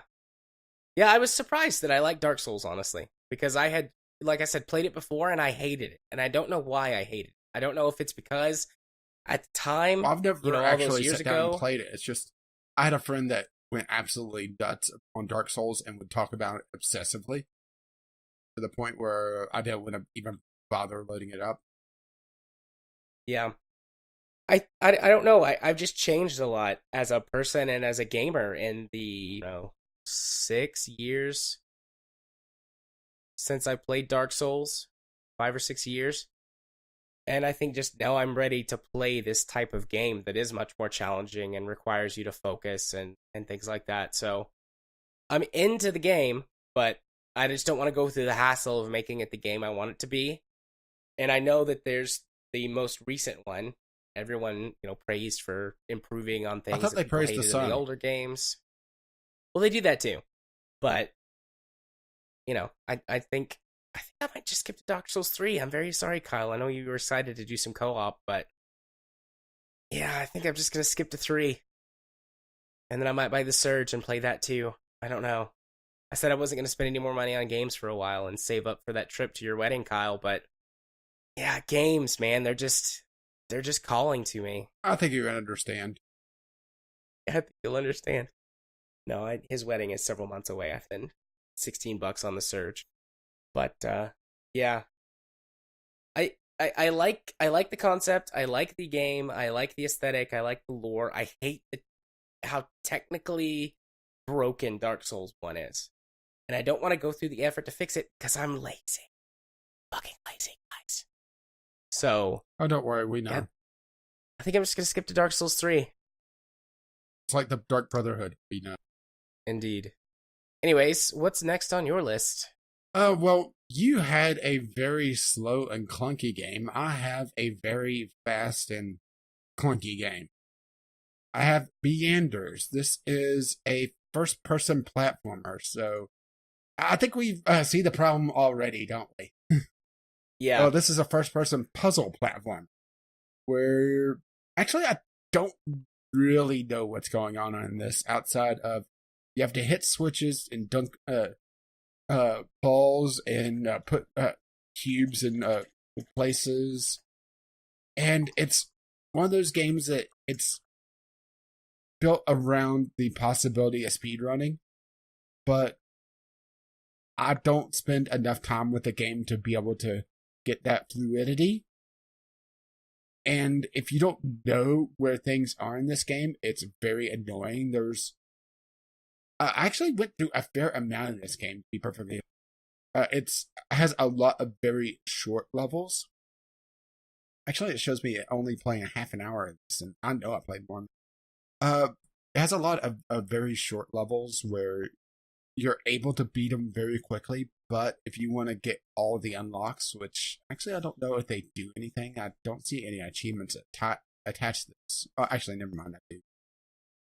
I do see achievements, and it looks like maybe hitting all of them, but it does something. But you only have to really do a certain amount of the stuff in the level. And like I said, it's built around speedrunning, so that makes sense. But I went around in circles for a few minutes because I didn't see that the switch I had to hit with this essentially dodgeball, for lack of a better term, was directly above me. And you don't look up in video games ever, Just like in real life, you don't look up. Pretty much. Unless you're watching Star Hustler, then you always have to keep looking up. Or did you ever see that PBS show? I did not. It was about astronomy. We'll talk about the events of the night sky. I have a question. What game mode is No Meanders Sky? It essentially adds a jetpack. I was watching the Steam trailer. Well, I was going to get to that. Is that they have a lot of modifiers in this game where you're able to unlock various additional game modes or additional things, and they mock a lot of things. Well, matter of fact, they have different settings for the AI that could chatter away, and one of them is very Gladys-like. Very sarcastic, very condescending. No voiceover, and it gets repetitive. So, that kind of takes the fun out of it, because part of the fun of Gladys was that it was a full voiceover, and it was not repetitive, unless you constantly fell the level. Yeah. But I could see someone enjoying this, especially if they enjoy speedrunning. Granted, if they enjoy speedrunning, I imagine that they would play something a little bit more mainstream, because I don't think anyone's really going to be in the speedrunning. It's not bad, though. It's just it has some weird things because it's built around speedrunning instead of normal platforming, and the fact that it's a first-person platformer is also irritating. There was this section in one of the levels where you had to get the ball through this rather long series of lasers. And the lasers don't kill you. That's the odd thing. The lasers don't kill you, but they'll kill the ball. So you have to kind of move the ball in first person to get around all these lasers, and it's very disorienting because it's a first person movement and platforming. First person platforming never works. I don't know why they keep insisting on trying it.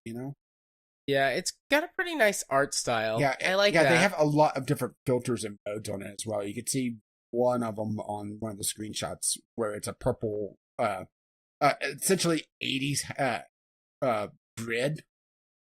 It's in the very middle of all the screenshots. There's a few of them there. The orange one is another. I see it. I see it. Feels very Tron-esque. Tron-esque 80s, where it's all vectors and the grid. They have several of those that unlock. There's a lot of unlockables. There's a lot of different modes. So, if you want something that's dirt cheap, that you can learn to speedrun and be the best in the world in it because you're the only one playing this fucking game. Well, there you go. I'm the best out of one person. I'm also the worst. I'm the best and the worst at speedrunning this game. You're not first, you're last. Second place winner is the first place loser. Actually, that reminded me. I saw a thing about Dark Souls speedrunning recently. I think it was Dark Souls that one person holds literally every category's record. Good for that dude. That guy's played way too much. Speedrunning both fascinates and horrifies me because it requires a lot of practice and a lot of understanding how the game works behind the scenes. Yeah. Alrighty. My turn? Yep. Alright, let's talk about the game that made me sick. Like, physically sick. Where I threw up. A little bit. Virginia.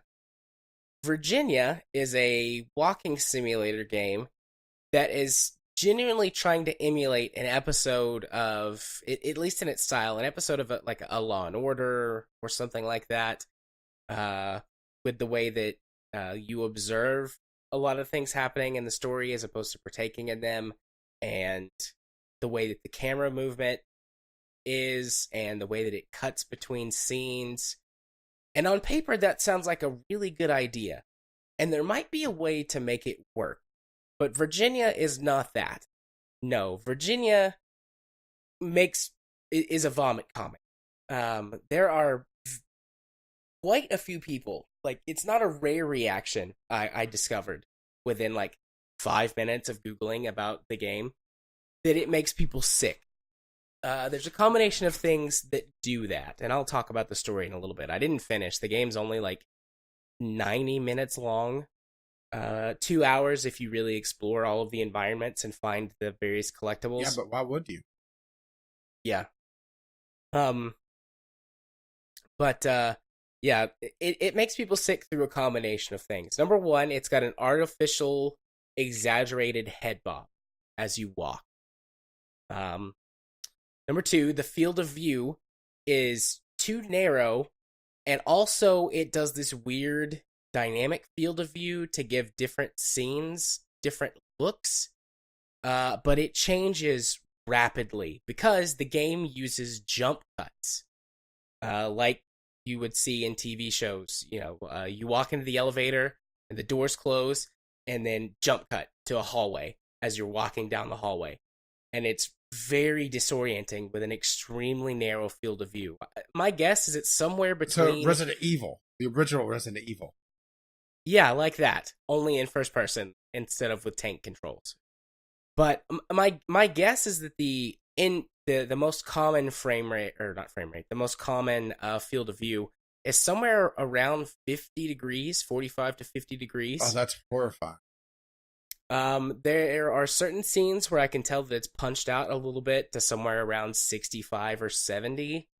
But also there are some scenes that I don't know what the FOV is because it looks like you're watching this or viewing this game through a fisheye lens, which is incredibly disorienting. It really fucks with your spatial awareness, especially in the scenes where you're driving in the car with your partner, because it's like, I would say that, like, technically you could say the FOV is really wide in that scene, but it's because it's using a fisheye lens. So your peripherals are distorted, but you've got a really wide view. But you can freely move the camera around in that. So you've got this weird fisheye view as you're looking around the inside of the car, and it just starts turning my stomach into knots. There's also really weird things. So this game has got some X-Files vibe to it. There's some depth. There's some definite paranormal shit going on in the story, and your partner feels very much like a Fox Mulder type. Like, her office is in the basement, and the first time you go to the office, it takes, like, I don't know, 5-6 minutes, which is a really long amount of time in a game that's only about 90 minutes long, to go through like 5 scene transitions to get to the office to meet your partner. So it does some weird stuff, apparently later on, weirder stuff with the camera that I didn't even get to. But there are some odd effects and some definite weird moments. Like, there's one scene where you're sitting in your bed reviewing evidence. Like you do. Like you do. And suddenly, like, a bull appears next to you. And then there's, like, a portal to hell that you see, but you don't go near it. And then it turns out you were, like, dreaming. There's this weird, unreliable narrator thing going on. Like, you can't trust what you see, which I think is a cool concept for a game. This game has a lot of interesting things going into it. So let me shift gears for a minute to talk about what this game is. It's set in the early 90s, and you are a black female FBI agent who just graduated from Quantico. You just got your badge. And your first assignment is to investigate your new partner. They suspect that your new partner is doing something. There's no dialogue in this game. There's no subtitles to read. There's no spoken dialogue. You can only interpret what's going on, and occasionally they hand you some things that have stuff written on it, like you get a case file about your new partner, which you can take a minute to read. And they suspect that she's basically breaking the rules, like doing drugs and things to try and tap into some sort of spirit world to solve this cold case. Oh, the peyote. And they're worried that she needs to be fired or let go because she's become a liability. That's why she's down in the basement office, like Mulder. She's going off about all this supernatural stuff. But they don't really have a real reason to fire her yet.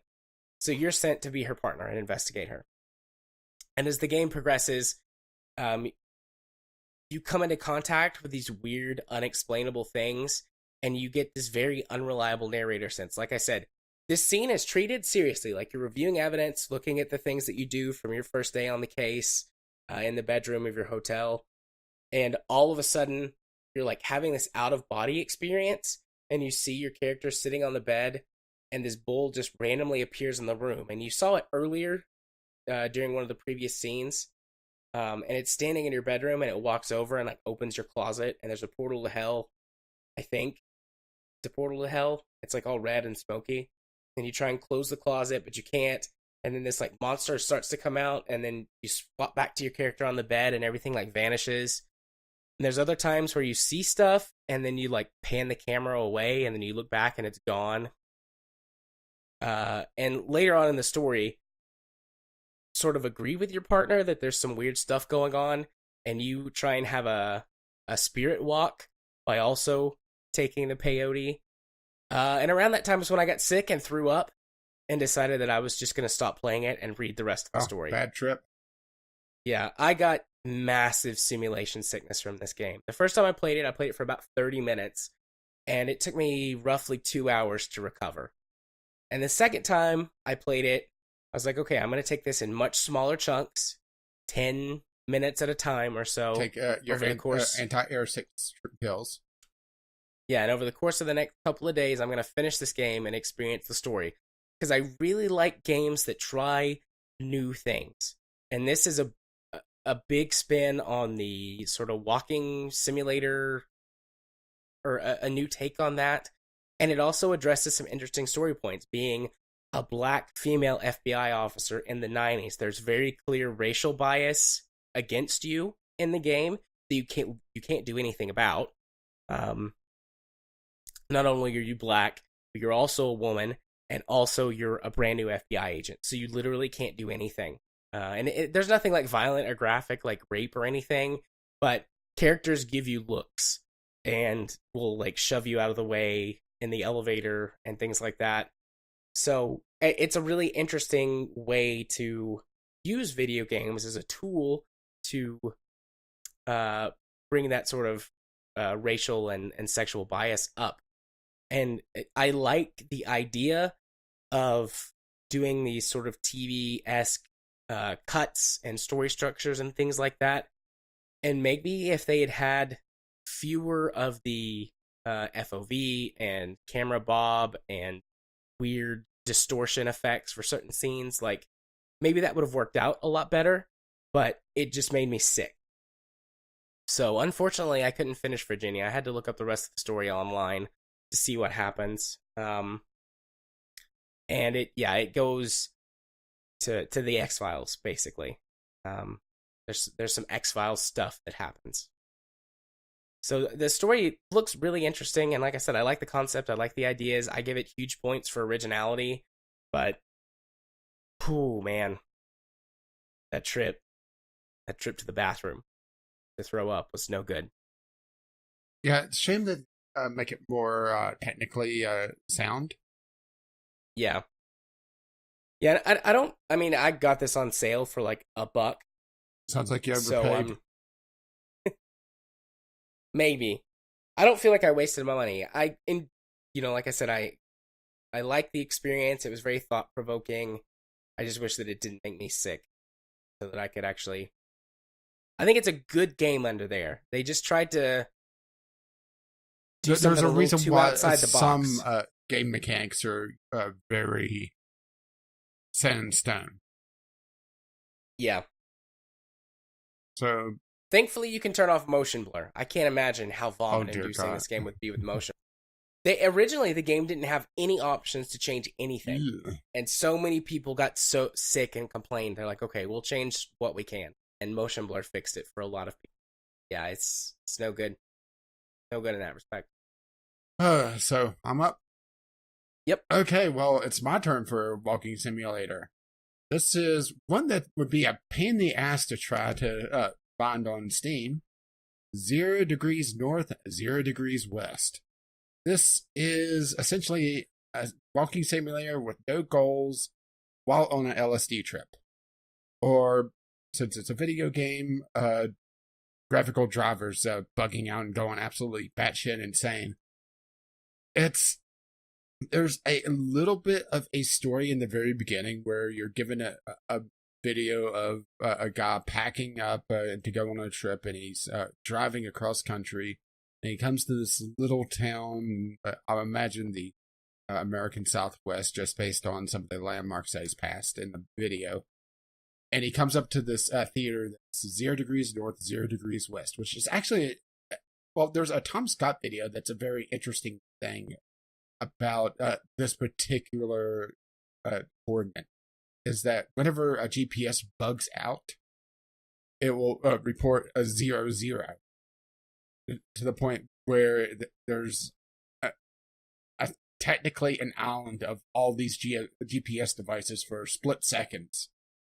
And I guess that's the kind of the idea behind the name of it. Or at least I imagine so. It's interesting. If you want something that, you take some sort of recreational drug and just play and see weird shit, boy, this is your game. But since I was sober at the time, it was just eye strain. I hit a couple levels that, remember the 90s whenever, and no, this isn't just when people were against video games, violence, that sort of thing. Whenever you'd see a cable channel that was scrambled or locked out, and that sort of weird inverse color effect and kind of blurry. I had a world like that, which was just very hard on the eyes. And you could just look at the screenshot in Steam and just see how crazy things get.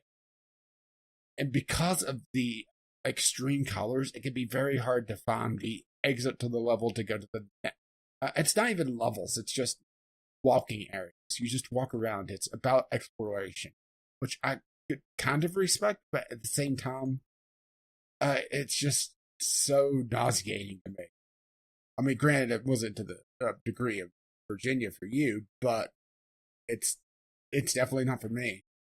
It was at least worth giving it a shot, though. Yeah, and also there's this weird thing with the walking. All right, it's like it's on a delay, where you let go of the key, and you kind of drift. And it's not even, trying to be realistic and, have momentum to your walk. It's like you're on ice and you just kind of slide for a moment.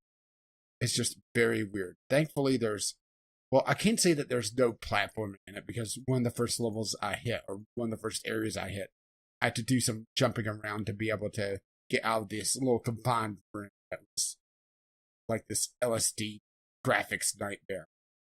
But that movement is just so weird. And also, whenever there's steps, you know how whenever someone doesn't code stairs properly, and there's that very, very tough, or very, very rough jitter as you walk up? And it does that. Fun times. Yeah. It does look trippy. Yeah, it's a very trippy game, and if you want your trippy game, go take your LSD, take your marijuanas, that sort of thing, then there you go. We should set Kyle up with this and like a bottle of vodka or something. Whiskey. Kyle, he probably drinks vodka, but whiskey's his favorite. A bottle of whiskey and Twitch. Or no, I think we found the bachelor party. This, a bottle of whiskey, and a video. That would be interesting. All right. Well, this is the last game on my list. Porno Studio Tycoon. This game is hot garbage. So obviously it's on Steam. I wasn't expecting it to be actual porn. I figured there would be, and there are, like, scantily clad women and some scantily clad men. And some sort of censored, some sort of, like, censored analogy for sex. And that stuff, it does pretty good, actually, which I'll get to in a minute. That's one of its positive points there, that it applies to the making of porn. So, I wasn't expecting that going in, obviously. I don't even think there's a decensor patch available. So what the game tries to be instead is, a Tycoon game, where you start basically making homemade porn movies with actors that you get either paid very cheaply by the shoot, or can sometimes find for free, and work your way up to a major porn studio that sells, a cajillion porn videos around the world. Wait, they sell and it does porn? that. Yeah, yeah, they do. And it does that very poorly. Well, it's a Very Tycoon poorly game. indeed. Tycoon these days has really fallen off. Used to be Tycoon was at least some sort of really interesting business management. Nowadays, it's essentially mobile-esque business management. Very, very shallow. Yeah, it's got some RPG mechanics to it. Your character that you create has stats, and you get some starting stat points to put into things. Like, I mean, basically at the beginning, you're a one-man everything, doing all of your own editing and shooting and Starring. scene composition and things like that. So, your skills, where you put them, really matter in the early game. But later, once you have money, you can hire people that have better skills, so you don't really need to do any of that anymore as like your character. But as you do things, you gain. You don't really gain experience with points that you can place. You just gain skills, like a skill level at various things. So, the more you direct certain types of porn movies, the better, or porn films or whatever, the more a certain director or shooting skill goes up, which means that you can make better movies of that type in the future. And that's really basic and really boring. The Tycoon world, like porn sales, is basically the map that you see on the screenshot. And you shoot a film and you release it, and then you just can see on the map where it's selling and how well it's selling. And there's like hearts that indicate how much certain regions like the type of film that you're shooting are releasing. And then you make money based on how well it's selling in various regions of the map. And that's it for the management Tycoon side. There's certain trends, and you can get bonuses from following a certain trend, but from what I played of it, it really doesn't matter. You just try and get a movie that has the highest score possible, and the higher the score is, the better that it sells. Where the only part of the game that is mildly interesting and fairly well put together is when you're actually creating your scenes. So there's different locations that you can rent or purchase to shoot porn in, and they range from like hotel rooms to like beach houses. There's certain sets, and I'm making air quotes, that you can use for free, like an alley with a dumpster in it, or a laundromat that's run down, or under an overpass. So, you can use those for free, but they're very, very low quality. Occasionally, you can fulfill like contracts to shoot scenes at those specific places and essentially get some free bonus money, no matter how well your movie does. But otherwise, there's no point in using them. You get so many negative points from being in really shitty locations that it doesn't net you any positive bonus, as opposed to just renting like an apartment for a weekend. But so you choose these locations, then you hire your actors, and the actors have different stats themselves, that they prefer certain types of film, like bondage or more romantic type porn. And there's just like vanilla, which I assume is just like, in air quotes, porn. The stats aren't very well explained, honestly. It's fucking. What do you need? Yeah, pretty much. So then you hire these actors, and then you go to your apartment or whatever the place is that you've rented, and you set up the scene. And you can place the actors in various places around the scene, and there's certain spots, like if you rent, for example, an apartment building, there'll be the bathroom, the kitchen, the living room, and the bedroom. And you can place actors in multiple places, and that sets up like scene transitions, where that they'll have sex in one place and then move to the next place. And for each scene, then you have a number of sex moves that you can, and yes, they're just called sex moves in the game, that you can direct. Now, do they have points of and difficulty? Do they have to land stick the landing? They do, actually. They do. So the sex moves are just traditional sex positions. Well, I mean, I say traditional. There's some more kinky stuff in there. There's some stuff that would require like a greater flexibility for people to pull off. But it's just like missionary, doggy style, threesome, like one girl jerking off two dudes, things like that. And you place the actors in the scene, you set up the sex moves, and then you choose which actor or actress to perform which part of the move. And it doesn't penalize you for doing things that would be impossible. Like, you can do doggy style with the girl behind the guy, but no dildo or strap on involved. So that would basically just be like grinding or nothing at all. But the game doesn't take that into account, so you can basically just put whoever has the better stats for which part of the position in that position, and then have them do that. Later on, you can get props, which are everything from costumes to toys and things like that. But in the beginning, when you don't have any money, you can't buy anything, so you don't have any of that stuff. But this part of the game is actually pretty fun. One, it's silly because you can do stuff that doesn't make any sense. And whenever you're filming the scene, there's like random sex noises, and then you'll get like speech bubbles of the people talking, and some of that dialogue is pretty funny, especially when you have really unskilled actors, because they're just like, oh, sorry, I didn't mean to put that there. Uh-huh, sure you didn't. I'll try better next time, I'm just getting so tired. And it's just funny. And then you'll have like little pictures of the sex moves like bounce around on the screen, and like some cutesy, a combination of like cutesy and sexy music plays. But that gets old really fast. After you've done like 2 or 3 scenes. So you need to bring in something to spice things up. Well, there is that. You do that. You can bring in things to spice up the scene. Like you can order pizza and then have the pizza delivery person show up and participate. Or you can just eat the pizza, which gives your actors a rested bonus. Because they tire out as you would.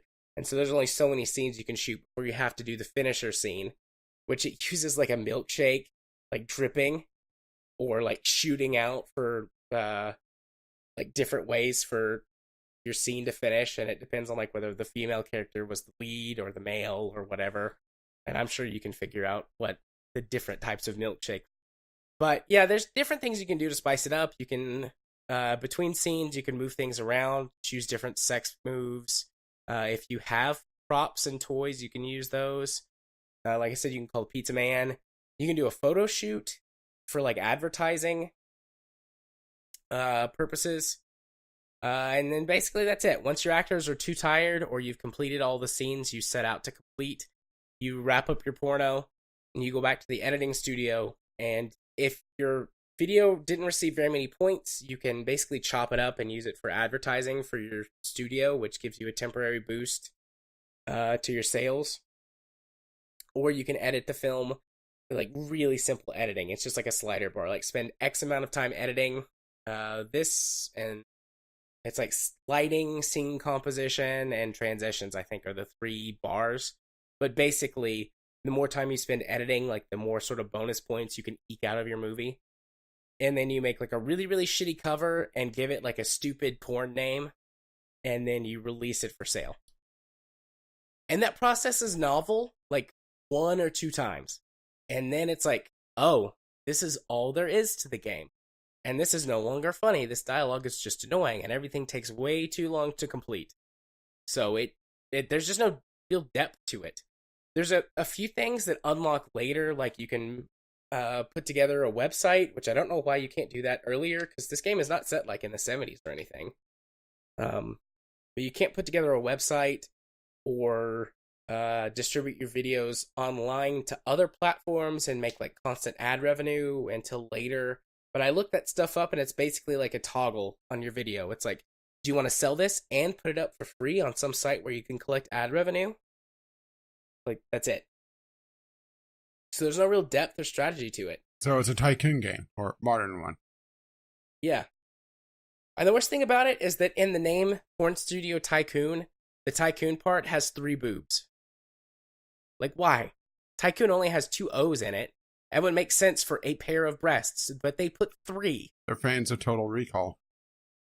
I guess, but it's not funny. Oh, don't It worry. just None of the annoys me. other parts of the game sound very funny either. No. If I hadn't got this game for a review off of Keymailer, I would be very disappointed and would have gotten a refund as fast as possible. It's definitely not worth. I just now noticed this. Ha ha. It's definitely not worth $19.69. Yeah. It's worth about 69 cents to mess around with for a little while and then never touch it again because it's bad. And those are my games for the week. So you can wrap up with your two. Well, I was talking about visual novels before we got started, and I actually have one this week. Woohoo! Destiny Fail Us A New Life, and no, that's not something fans of Bungie have been thinking for the last couple of years. This is a visual novel where you are playing a high school girl, like you do, and it kind of just drops you into things. It feels, well, it doesn't feel like, it is not really a continuation, but sort of a side story of this web manga that the reader of the visual novel was writing, and then went on hiatus to start a Kickstarter for this, and then went on to do another side novel based on a couple characters out of this. So, building up a visual novel library, I guess. But you're this geeky girl in high school who is not taking life all that seriously, failing her classes. She has a couple of core friends, but really that's about it. And it's a romance / slice of life.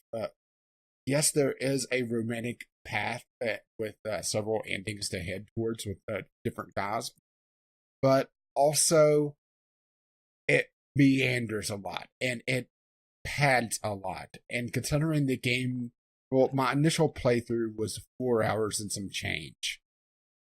That padding is just, it's unforgivable. It's something that really shouldn't be there. I think they could have really cut this game down to a more targeted 3 hours and it would have been a lot better. That's not to say that I think the game is terrible. It does some interesting things, particularly where it's a more slice of life. So it has some subplots, like your best friend is dating this absolute asshole, and you have this heart-to-heart with her to talk about her boyfriend as Valentine's Day starts coming up and he's being just a jerk to her. So there are interesting moments, but then after that, you don't really interact with your close friend anymore, no matter the outcome of that. So it's just, there's a lot of moments here, there's a lot of interesting subplots, but they don't really do anything with it, Right. Art style, it's interesting. It's ripped directly from the web manga, and it has a very flat look to all the characters. It's something that I really disliked at first, but after playing it for a couple hours and getting through most of the story, for one of the 6 to 7 endings, it started to grow on me. But there was a couple characters who had very light hair. James and his twin sister, they're both blondes, and actually the only blondes. Everyone else has mostly anime-colored hair. But because the blondes are so pale, and all the characters are very pale for the most part, they just kind of look like this mash of colors instead of a person. And that's mostly just being very nitpicky. Overall, it's not that bad. And something else that's a little weird about this game is that they didn't really want to commit to either a full visual novel or a more RPG stat-based. Think of something like Long Live the Queen. So they went a sort of a in-between. You're building up your stats, but they say even in the fucking tutorial that in this game the stats don't matter that much. It's more of an indicator of how you're doing overall of the story. and they're planning on doing more with the system in the second game. But the fact that they say that in the tutorial tells me that they shouldn't have built that system in the first place. Feels like they built it. We're planning a lot grander story or a lot grander scope, but couldn't do it because the Kickstarter only funded a certain amount. Right.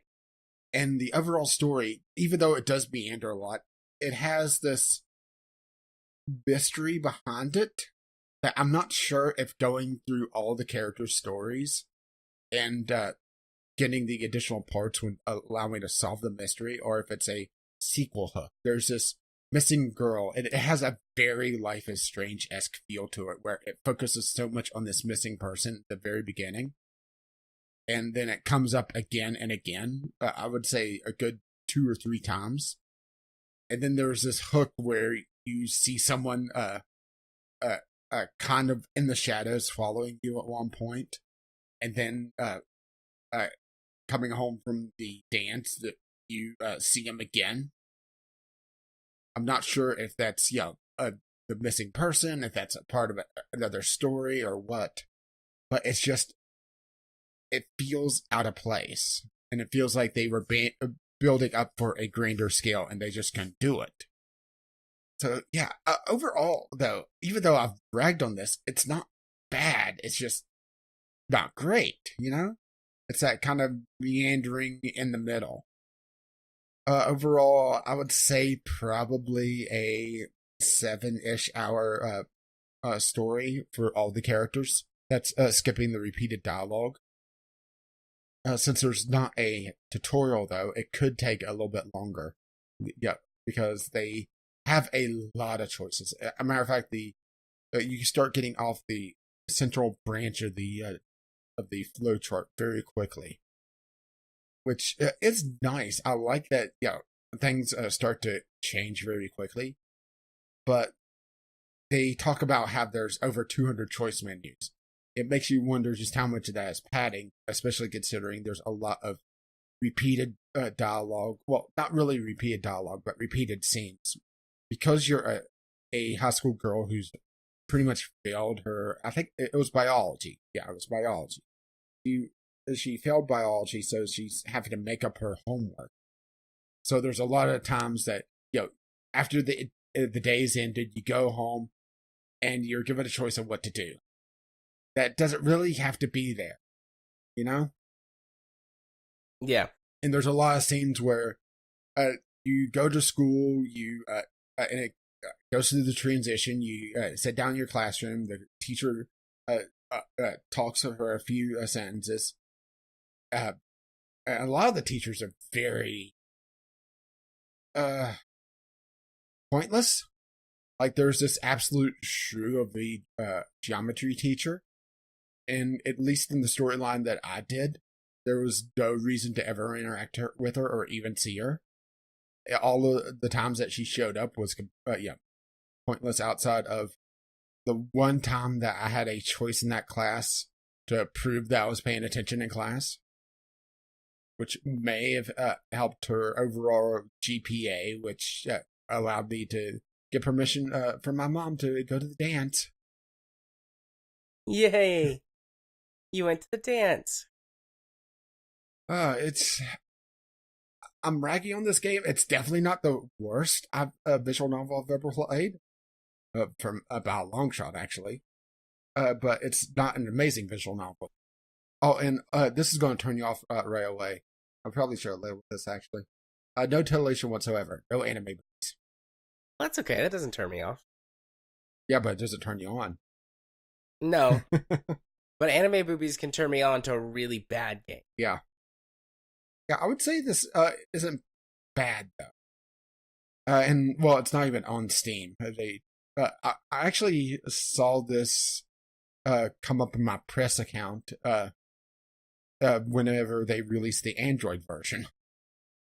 And I decided it looked interesting. I looked at it and saw there was a Windows version. Tried it out, and that was decent enough. And I say it is. I mean, it's a $10 game, so yeah, it's in the decent price range. Right. It is a little angsty though, but yeah, teenagers. Yeah, I can handle angst. Yeah. Oh, one other thing I didn't like about the art style is that the teachers are drawn exactly like the students, to the point where for a while one of the teachers I thought was just a student because the uniforms. Because well, this is a Japanese style high school in the Pacific Northwest. Yeah, like you do. And all the students, their uniforms aren't, well, uniform. I'm not just talking about, flair or something where, they wear some sort of headband or something. All the students' uniforms are based off the department their club is in. So all the students have to have some sort of club that they go through. And the department that they're in dictates the color of uniform they wear, which makes absolutely no fucking sense. At least in my opinion. But because of the non-uniform uniforms, one of the teachers that wears a suit jacket, I thought was just, another student because he's drawn, like at best 20-something, but more a teenager. And he's also one of those with more of an extreme personality. So I was expecting him to be a teenager, Yeah. And there are some very extreme personalities, but the majority of the cast is teenagers. So, that makes sense. But yeah, that's about it. Any questions? Since I do know that you... No, I don't think so.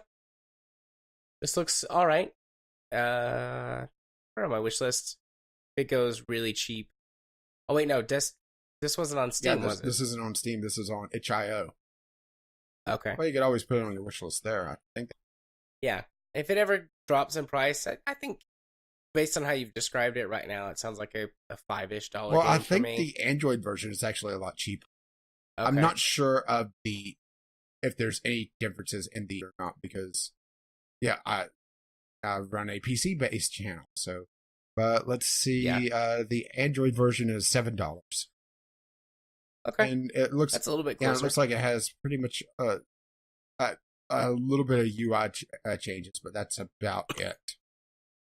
Or no, never mind. They're destroying the other theme. That's something else that the collector mentioned. Whenever you start up the game the first time, you have a couple choices to make. To change between a black and white theme on your UI or pink. Obviously, yeah, pink. I took pink. The main character has pink hair, and it's also a little weird that you're able to see her the entire time. But also they have a choice of font, the generic font that they have there, and also one that is built around dyslexic people be able to read it a little bit easier. So it's very interesting. I've never seen that before in a visual. That's pretty nifty. So, moving along to my last game, because I'm doubling up here. City Skylines. So after playing Warframe for quite a bit, I needed a new, just mess around with game. And it's been a while since I played City Skylines. And I think I finally cracked it. It comes back to what I was talking about with Spintires 2.5 hours ago. A change of approach, because I always approach City Skylines as a city building game. And it's not. It's a traffic management game. And once I sat down and really focused more on my traffic and also treating it as sort of a procedural puzzle game of, oh shit, I fucked up this intersection now. I need to go fix that. I started to enjoy it a lot more. And I also focused a bit more on making my city a little bit prettier. Sitting down and building parks, putting down extra props, that sort of thing. To hide the game doing ugly things with the geometry of the level, hiding the kind of the sterile video game world, Yeah. So putting abandoned cars under the under the overpasses, that sort of thing, for your porn actors to fuck on. Thanks. Appreciate it. Yeah, just be sure to get your tetanus shot beforehand. I started to really enjoy myself a lot. But oh boy, they never did fix the traffic in this game, which, considering the game that they built before City Skylines is about traffic management, cities in motion, it's a head scratcher to me. It requires at least a few mods to really be able to have the tools to even approach this game. Having the traffic manager mod is essential. You have to have that. It's the traffic.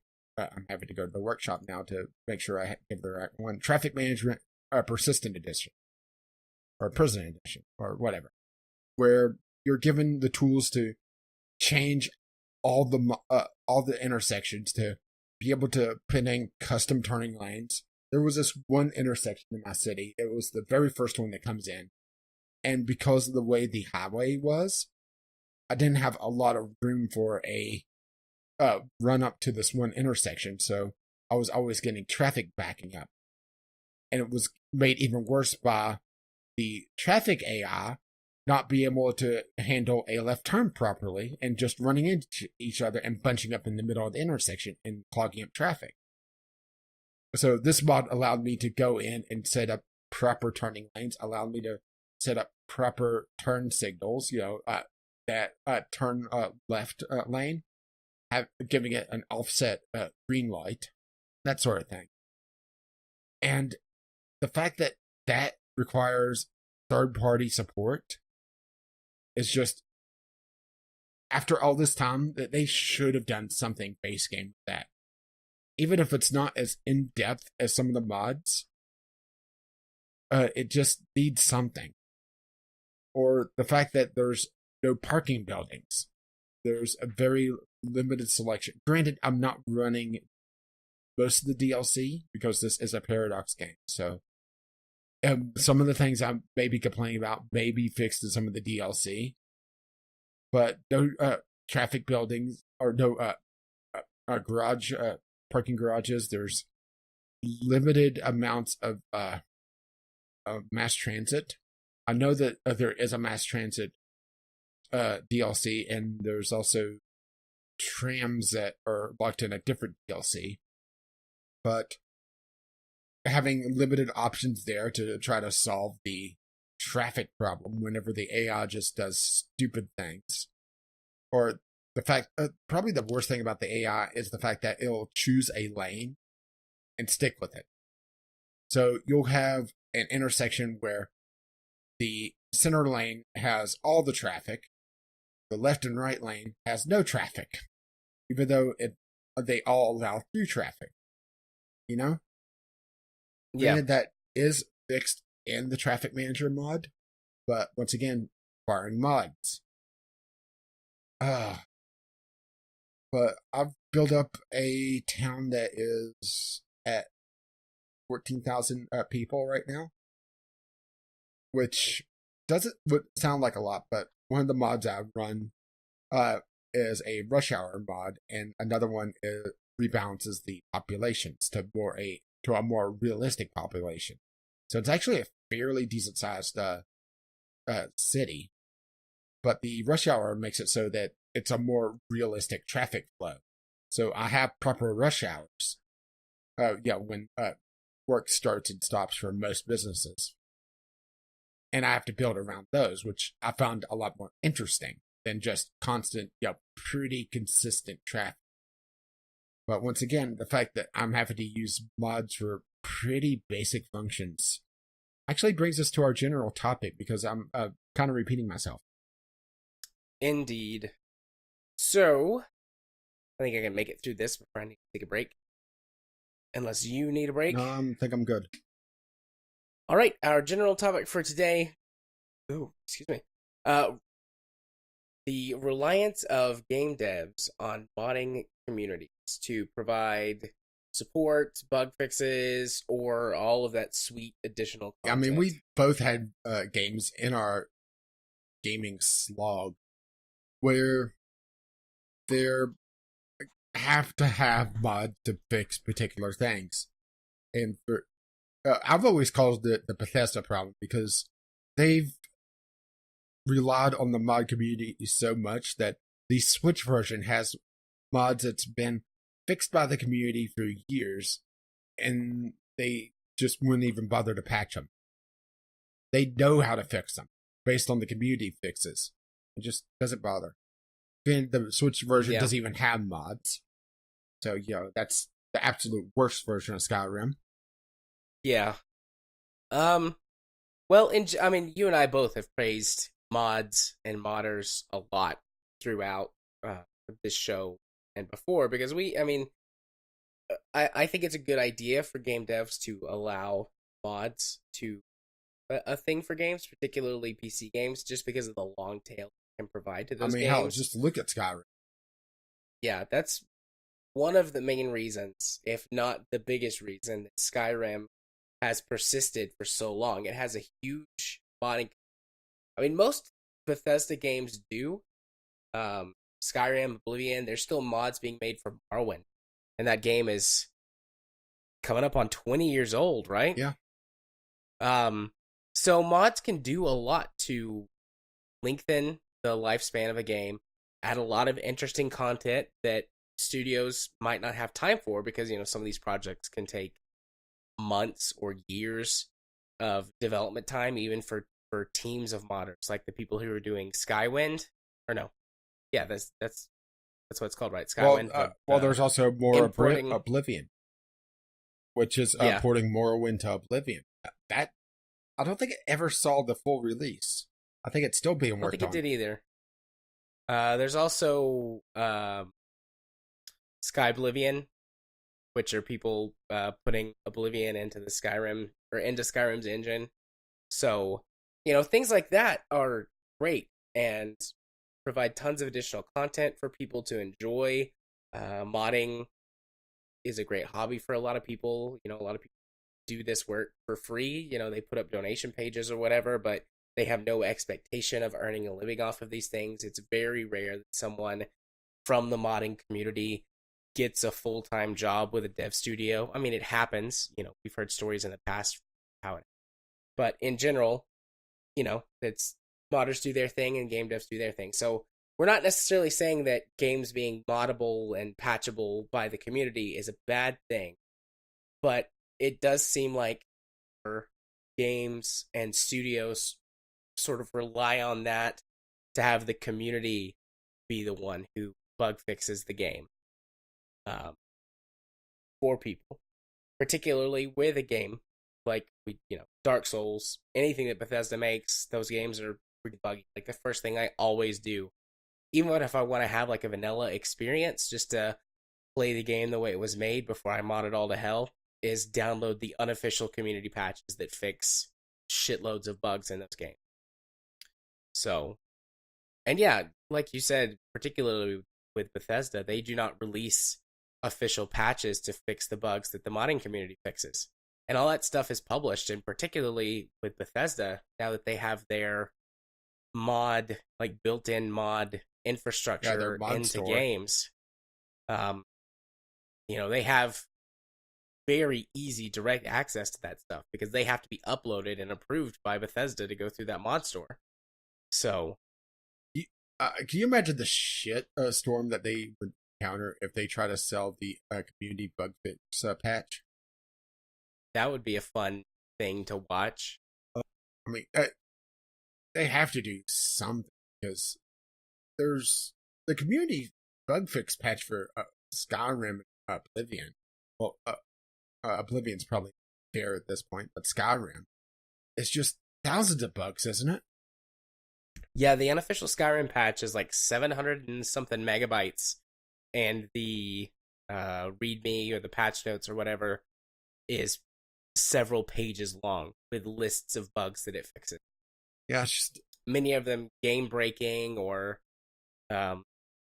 physics breaking bugs that. Well, I guess it just comes down to greed, because they don't have to fix them because the community's already done it. And it's just sad that we've come to this point where it's just combination of greed and laziness that, let the modders fix it. Yeah. But then there's kind of the flip side of things with games like RimWorld that is still in active development. But a lot of the mods, or a lot of the more popular mods, has actually been incorporated into the game as features. And the developer uses some of the mods as what people want as game features and shop around different ways to do them. That's I'm not sure how I feel about using the modding community as essentially a crowdsourcing of game features. I mean, it's brilliant, but at the same time, it's feels a little off at times as well, especially seeing, okay, well, this mod is very popular. We'll incorporate it and not really credit the original mod off. I mean, RimWorld's hardly the first one to do this. It's just the one that I played. What do you think about games that do that bring in features that are popular from other mods? I like it when games do that. I just wish they credit them, you know? Yeah. It is Kerbal Space Program that brought in several modders from the community. Well, that's different from what I was saying, whether they brought in modders themselves, not just the mods. Right. Well, it didn't initially, though. They brought in the mods and then they brought on the people. I think it was both at the same time. Oh, okay. Memory serves correctly, because they hired quite a few modders. And that's also kind of the other flip side of this, is that using the modding community as a source of talent. Isn't there a mod group is on Patreon that makes mods for City Skylines specifically? I'm not sure. I haven't dove too much into the City Skylines modding scene. Pretty much it's been picking up the popular ones and the suggested ones off the Steam Workshop. I mean, the most popular ones are the ones that are pretty much required to be able to play. You know, the traffic manager particularly, but some of the AI tweaks to different game mechanics to be able to have it make a little bit more sense. So, they're not a hearse picking up bodies isn't zigzagging back and forth across the city. Why not? You want you want corpses to pile up, because that's how corpses will pile up. Sounds fun to me. I'm going to look for this modding group. I know that they exist. It might not be for City Skylines, Well, though. I do know that there was an article going around not too long ago about one of the more lucrative modders out there. It was a guy that made drug mods and sex mods for The Sims 4, and he just makes bank on Patreon. And that's something else that we haven't really talked about, is not just putting in game features, putting in patches and fixing bugs, but putting in just aspects of the game that the developers would never be able to even consider because of the backlash. Putting in drugs and sex into Sims. I mean, just EA would just get crucified, assuming that they didn't, pay the protesters themselves. Yeah. But it adds more realism, even though, it's not something I would usually run. Well, most of the time. But, drugs are a part of reality. So having them as in the Sims makes sense. And having Sims be able to get hooked or, have wild sex parties. Those are things that happen. Or at least so I'm told by the write-in column on Playboy. You would never believe what happened to me. I was taking the peyote, and then there was this bull. And a portal to hell. I mean, it does open up areas of games that you would never be able to take on otherwise. There is that aspect of modding that is very appreciated, and I think, are appreciated and probably not appreciated by the general public. It's kind of this odd thing, isn't it?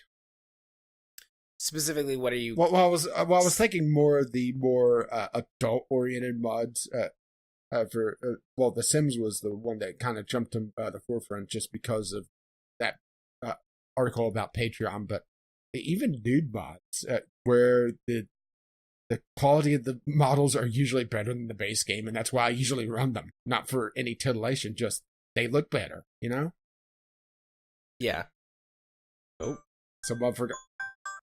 That's the normal alarm that reminds me to go wake up Katie in case I have fallen asleep or gotten distracted by something. Well, you don't have to go poke the bear tonight, or at least not yet. Yeah. Good thing, because, boy, we've gone long. Yeah. So, yeah. I think it really depends on the individual developers and not an overarching thing, because, Bethesda refusing to fix their fucking game is inexcusable. I don't understand why people give Bethesda a pass, because I saw pretty much the same arguments for Kingdom Come Deliverance as I saw when Skyrim came out, but people were crucifying Kingdom Come for it being a bit buggy, when people were talking about, that's part of the charm of Skyrim. Having the dragons fly backwards, it's all part of the charm. No, it's not. There's this pass that certain developers get, and the fact that Bethesda is allowed to really abuse their own community is just baffling to me. Yeah. Maybe I'm being a little bit overdramatic with using the word abuse, but they definitely don't treat their mining community as well as they should. Especially since they really are the driving force behind the billions of sales on Skyrim. Yeah, I never play Skyrim vanilla. I never play any Elder Scrolls game vanilla. Aside from the first time I play through a brand new one. Just because I want to experience the story unmodded, aside from, like I said, if there are existing community patches and things. But well, what do you think of modders going in and fixing games that are broken? I mean, fundamentally broken.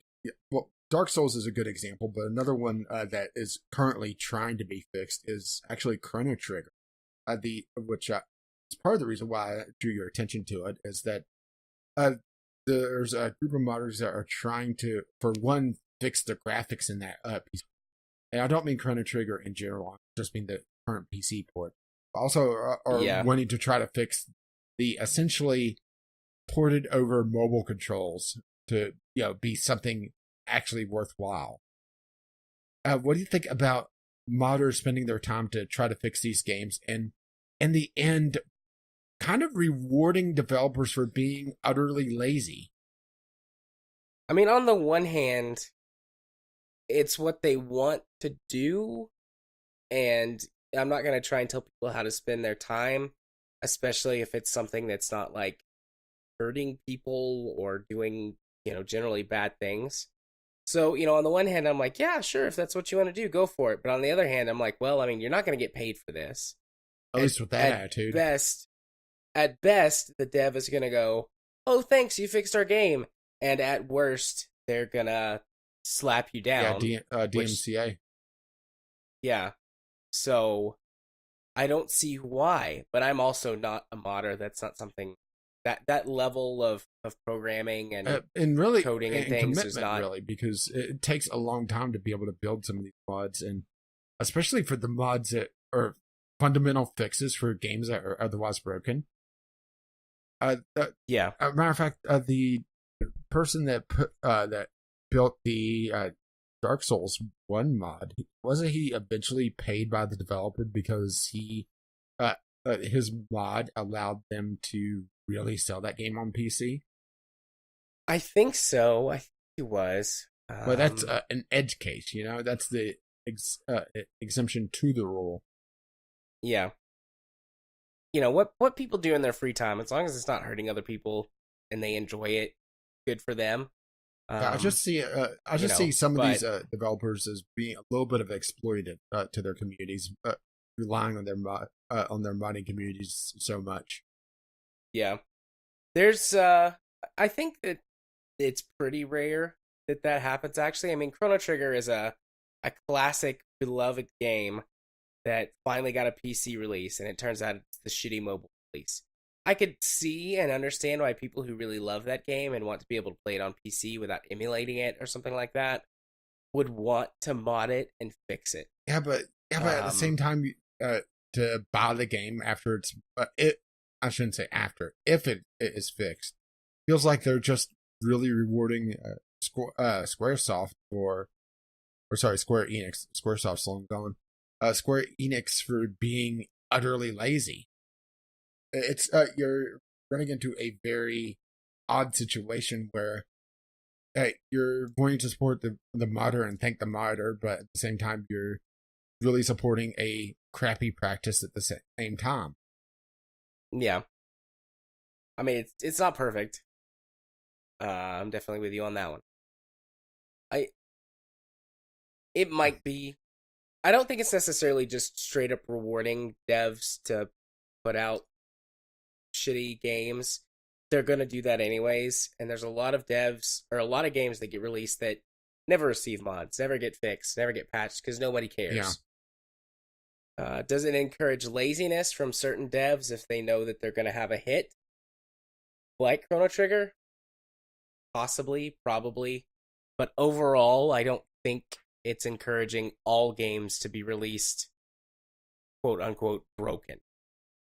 Just because not enough games are going to have the support or the backing, or however you want to look at it, to garner that kind of attention from these modders. Some will, absolutely. I mean, it's pretty much always given that a Bethesda game, if it has mod support, is going to have some sort of modding community around. Yeah. But Bethesda games have really turned more and more to just a sandbox in RPG. So yeah, maybe it's more just playing the sandbox than it is fixing the game. Do you like playing in that Bethesda sandbox? Playing in the Paradox one. And granted, still need mods to fix things. And a lot of DLC. Yeah. But yeah, I don't think we really reached a definitive answer, mostly because there isn't one. It's more of a case-by-case basis. Yeah, I agree with that. I concur, my dear sir. So, does that wrap us up then on this particular... Just a very quick general topic that kind of easily tied into things, and it's light news week. We are going to go ahead and move on to our community corner. We spent quite a long time talking about games this week, so we're going to cut a couple things. My throat is actually getting scratchy. You might have heard me croak a little bit when I was chiming in. Oh, well, you don't sound good. If I keep talking, it seems to be okay, but whenever I stop and let it rest, then I have to clear it or drink some water or something. And then somebody explodes. Yeah. And also there's more weird noises I'm going to have to edit out this week. I've been very good about hitting the cough, or muting my mic for the cough. But yeah, there's quite a few I'm going to have to edit. So anyways, look at it this way. You have enough for a supercut in the Franken episode. Yay. Of all the coughs. That would be terrible. There was, immediately, we're sidetracking, despite the fact that we just said, yeah, we'll cut a couple things to make this easy. Did you see the trending YouTube video, which is 3 minutes of just some guy coughing? No. It's stupid and ridiculous. And that's why it's trending. And I can't... It makes me so upset that, that shit, which is zero effort, is on the trending page for YouTube, and content that us and other YouTubers make, which is interesting and requires time and talent, is just pushed off to the side. I'm not upset or anything. I'm very upset. No, you don't sound bitter at all. I tend to stay off the trending page on YouTube because it just pisses me off too much. Yeah, I check it every so often. Anyways, we, in our community corner, we did receive a email from a new person, a new contributor, Fossil, who goes by Fossil, but in their email, because we can see the email address and things, it's Docile Fossil, which I like better than just Fossil. That's part of part of it is docile fossil. Yeah. I guess technically it would be docile fossil, but it's more fun to say docile fossil. So docile fossil writes in this week to say, I enjoyed the talk about Xenonauts. If I may make a request, I would like Rage to do a special about Dwarf Fortress. It is one of my favorite games, and I like hearing about it. I've unfortunately fallen off the wagon for the past year or so. I wonder if he can talk about it for a little while. I can. I probably should do its own thing. It's been quite a while since I've done Dwarf Fortress, though. It's been actually several years now that I think about it. And they're due to release a new version before too long. I've been keeping up at least on the major dev blogs. We've had Dwarf Fortress on the Game Club list for a while, but we took it off because of what we've called the Factorio problem, where one of us had played a lot. But it makes me wonder if we should put it back on, since I haven't played it in such a long time and there's so many new features.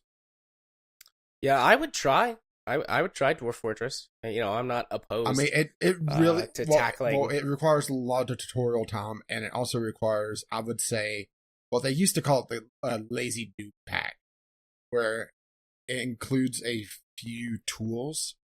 But you'll love this. It includes this tool called Dwarf Therapist. And what Nice. it is, it's a memory editor to allow you to quickly turn on and off different jobs for all your dwarves and set up job priorities a lot easier. Because otherwise, Dwarf Fortress is a UI nightmare. But it is also one. Well, I shouldn't say one of the deepest. It is the deepest town management games out there. There's a part of the reason why I like RimWorld so much is that it's the most successful of capturing the essence of Dwarf Fortress, which is this procedural storytelling in a more accessible package. And Dwarf Fortress is RimWorld turned up to 11. Oh, well, in a fantasy setting, of course. Maybe we should plan to do Dwarf Fortress a couple or several months in advance. Like we just sit down and at some point and have another business meeting and say, okay, we should do Dwarf Fortress as the game club for, and I'm just like saying this off the top of my head, for like September. And then that gives us multiple months to spend some time, especially me, learning the game and putting the required amount of time into we it. have Because I think several months this year where it's a 5-week month. Like, October actually comes in a 5-week month. It starts on a Monday and ends on a Wednesday, and we'd have 5 weeks there. But I don't even want to consider Dwarf Fortress until the new version's out, where Dwarf Fortress could take a while. Okay. And the thing is, whenever they release an update, it is a major update. The last one, if memory serves correctly, they added the ability to send your squads of your army off to raid various settlements around you, or that's in the next update. I can't remember which. They've added the ability to build taverns and have visitors. That wasn't in the game before, and I think you can actually get them to permanently settle if your place is nice enough. Fancy. They have mine carts and a full mine cart system, and people, well, the term is dwarfy things. They go absolutely insane. There's people that weaponize everything.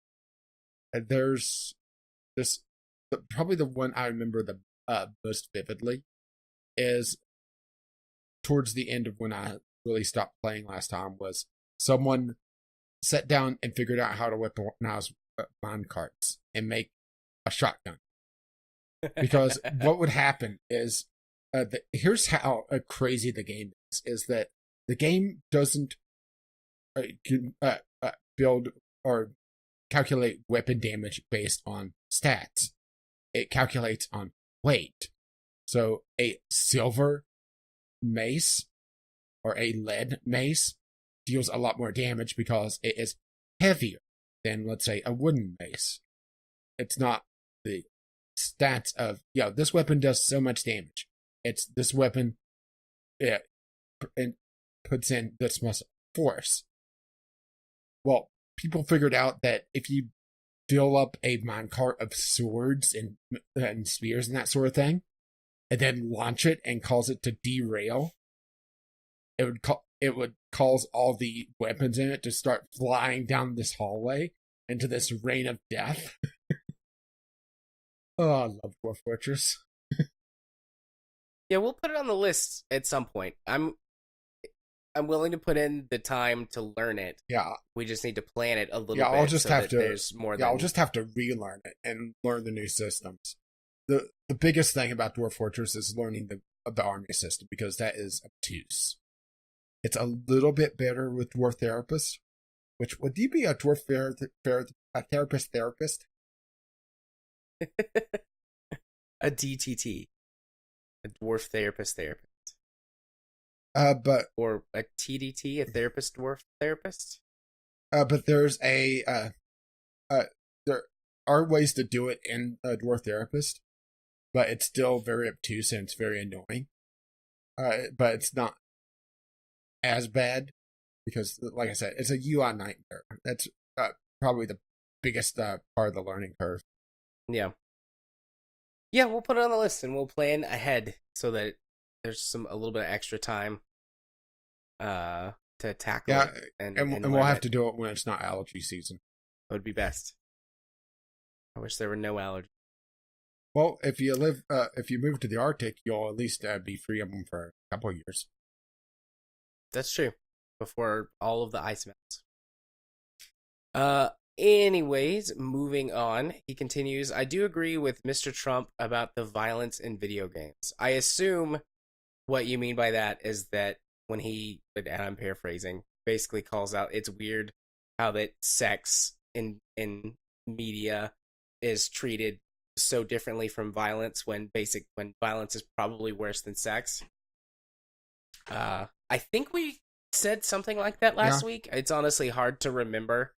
All of this stuff kind of smushes together sometimes, but yeah, I'm pretty sure we said something like that last week. Yeah, the last 100 and now 2 episodes are kind of a blur after a while. Yeah. Carrying on, he's right in a similar way about the loot box controversy. We did some Googling, and at least at the time of recording, since he hasn't had that meeting. Yeah, there's going to be a meeting Thursday with the ESA, so we'll probably be covering that next week. But we couldn't find anything. So I don't know if you're sort of trying to compare that to something else and I'm just missing it, or there's some obscure article somewhere. But yeah, I haven't seen anything about Donald Trump saying anything about loot boxes. While publishers purposefully aim for those who are at a high risk for gambling addiction, modern publishers who push out violent video games are accidentally giving these games the ability to be accessed by people who have a hard time distinguishing between reality and fantasy. Thus, they become influenced by these games and will eventually do something dangerous, wrongly believing they are in the game, or some thought process thereof. In my work, I've seen kids who I know are very impressionable enact things they see in games that they definitely should not be playing, such as violent wrestling moves, choking other kids, or pretending to bomb stuff. They obviously learn to distinguish the proper behavior they should exhibit, but there are people out there who have learning, social, or developmental disabilities. As proper health service quality declines over time, these people slip through the cracks more and more often. So, a quick pause. I'm interested what work you do. You didn't say this later on in your email, but you say you work with kids, and there's, obviously tons of positions that work with kids. You could be a teacher, you could be a therapist like me, or one of the other kinds of therapists. I'm just curious, just more, I guess, morbid curiosity, what it is that you do. If you don't want me to say, that's fine. But you can send us an email or send me a DM to satisfy my own curiosity. The point where you're saying the ability to be accessed by people who have a hard time distinguishing between reality and fantasy, I question why you're bringing that specific point Um, just because lots of things be A trigger. again, this might be something that you have read that I'm not familiar with. But yeah, what I said about kids last week, I think maybe either you misunderstood me or you're echoing my point. Particularly younger kids are the most influenced by things from video games and TV. And you say this later, but really it comes down to parents actually being willing to parent and take proper precautions to make sure their kids get access to things that they're most suitable for handling. Ratings are there to generally help, but kids mature at different rates. Let's see. I personally think that the government should co-opt the ESRB in a way where they are separate but are overseen by government lawmakers. We have many committees in the U.S. that are specifically of this kind. It's not censorship, but quality control in many cases. We have a constitution that expressly forbids censorship, which works great for freedom of expression, but that doesn't mean all expression is suitable for all ages, especially sex and violence to young kids. If anything, it comes down to a lack of personal supervision when it comes to kids playing these violent or pornographic games. There should be more descriptive explanations for game ratings rather than vague statements. Suggested mature themes doesn't really say much. If I say vividly detailed scenes of child and spousal abuse, and in quotes or parentheses, blood, gore, violence, death, that would give a better indication of what. Don't the ratings on the back of box games get a little bit more specific? They don't go that specific, Yeah, they're a bit more specific than that, but they're not hugely detailed. Maybe they could be a little bit more. It's kind of a weird thing to go back to last week when we were bashing on them for just putting a very generic includes purchases, but maybe they could be a little bit more specific instead of being so vague. But at the same time, there's only so much room that they have, so it's they need to figure out possibly what tags or what labels can be more useful because I don't think they've changed the overall ratings at all since they originally created them, have they? They've made one change. There used to be it was a children's category or it was a something through 10 category. And there were those two, and they sort of merged those into the E for everyone category. But otherwise, no, as far as I know, there haven't been any changes to the rating system. And the way that they do specifics is it'll be like M, 18 plus, for violence, sexual content, adult themes. Like, that's what it says. So, slightly more specific than the contains, what was it? Contains. Yeah, I'm bringing up their purchase on. Trying to bring up their stuff. It's okay. Here's the content descriptors. This is all of them. All right. Alcohol reference, animated blood and gore, cartoon violence, comic mischief. There is a little bit more descriptor, but we don't need that for all of these, by the way. Crude humor, drug reference, fantasy violence, intense violence, language, lyrics, which mild references to profanity. I just wanted to give that one. Mature humor, nudity, partial nudity, real gambling. Sorry. Sexual content, sexual themes, sexual violence, simulated gambling, strong language, strong lyrics, strong sexual content, suggestive themes, tobacco reference, use of alcohol, use of drugs, use of tobacco, violence, and violent references. And that's it. Okay. I just picked the back of the Mass Effect box to look at, and it's mature 17 plus, blood, drug reference, sexual content, strong language, violence. I feel like that paints a decent enough snapshot of things that could be considered offensive within the game. They could definitely be more specific, and that could certainly be helpful for certain specific titles. Mm-hmm. And maybe there's a way to do that, but the way that the ESRB's approach is, I think, is to be very overall.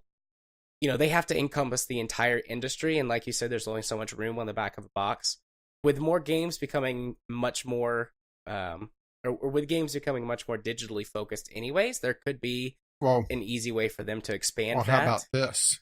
How about every game that they gets a more detailed page, and there's a QR code on the box.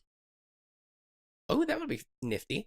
I mean, pretty much everybody has a smartphone at this point, at least in most of the developed world where these games are sold. Just scan the QR code, or you could scan it on your monitor if you're looking at it online and get a full description. That's a good idea. Then you can have maybe the taglines, and then to find out more, scan the QR code, and then it takes you to a page that has a much more detailed description of all of the different things in the game and why it received the rating that it did. Or even just have a dedicated app if you don't want to do a QR code, or have their own database. But QR codes and websites are usually pretty open. Yeah, that's a really good idea. Yeah, I come up with them occasionally. I've also never thought of forming some sort of committee, or how is it that you put it specifically in here? Docile Fossil. I'm looking for it on here. Where you say, I personally think the government should co-opt the ESRB, blah, blah, blah, committee, form a committee with them. I've never thought of having the ESRB work together with a government agency, partly because... Well, the ESRB was formed to keep out of the government. Literally. Yeah, they were formed to be self-regulatory, direct opposition to one another. And I'm not sure that I trust the two of them working together. I don't know. I've become much more cynical in the last couple of years. Well, I don't know. I'll blame myself. I don't really think there's like a really good one solution to any of this. Every solution has problems. Without any sort of government oversight at all, you have the ESRB basically doing nothing to deal with the loot box problem. Well, part of the problem with full government oversight, you run the risk of getting an Australia, New Zealand, Germany situation. Which we should highlight that, where they literally ban any game that doesn't get rated properly, and they have the same problem with their top rating that we have with ours.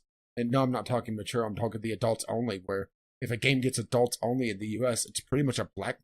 Well, I covered this last week, where the console manufacturers don't even allow it. Well, with the government oversight, it could be a complete ban on adults only games. Yeah. I mean, I suppose that the middle ground, as is often the case with many things, has a good chance, or has the chance to have positives from both, but there's also a chance that it could have negatives from both. It's weird. It's just one of those things that has a lot of gray area. Actually, something's going to happen. We just don't know what it'll be, and we just all hope that it's more positive than negative. Yeah, part of the problem that could be the solution. Part of the problem with the ESRB is that it's made up of the game publishers to begin with. So they don't really have it in their best interest to regulate the industry in a way that's negative towards themselves. So, that's also part of the problem that we haven't really addressed. Yeah. And the only way to do that is to have a third party. And the problem with video games is that it's a very popular medium, but it also requires very specialized knowledge to be able to handle. Otherwise, you get CNN talking about how video games are virtual boot camps. Again. Yeah, again. And talking about how realistic VR is when it's not. Yeah. Someone that understands the very basics and knows that VR is used as a training tool in certain circumstances and equates it to actual, real experience. So... Yeah, we're probably another decade or two from that sort of knowledge just being part of the cultural vernacular, but by that point, something is going to have happened one way or another with this whole... There's just no way that it sits dormant for a decade or two for the rest of the population to sort of shift, and the younger generation who has just that knowledge as part of everyday life comes into control of everything. That I mean, that might be the best idea yet, to have some sort of committee. But, like you said, there's lots of committees that have happened with this before, and some of them have worked, some of them haven't. So you never know. I suppose it doesn't hurt to try, but I don't see that happening. I think that the ESRB and the ESA are going to kick and scream until either they're forced to do something to handle the situation, or the government, gets its thumb out of its ass and says, okay, you've had enough time. Our turn now. Oh, I did skip over. There are a few other tags that they do have the in-game purchases on here. I skipped the interactive elements. User interact, shares location, and unrestricted internet. So I'm going to be sure to cover everything on my ESRB tags before I close that. Right. Okay, so moving on to the second part of the email. He says, these are just a couple of my opinions, though. Or she, I suppose Docile also could be. But I'm being sexist. The next part is a minor diatribe on politics. What's wrong with paying taxes on violent video games to fund child therapy? I don't use food stamps or WIC, but I still gladly play into it. Sometimes we have to sacrifice a little to gain a lot. What is $2 to $6 of disposable income when it comes to psychiatric help?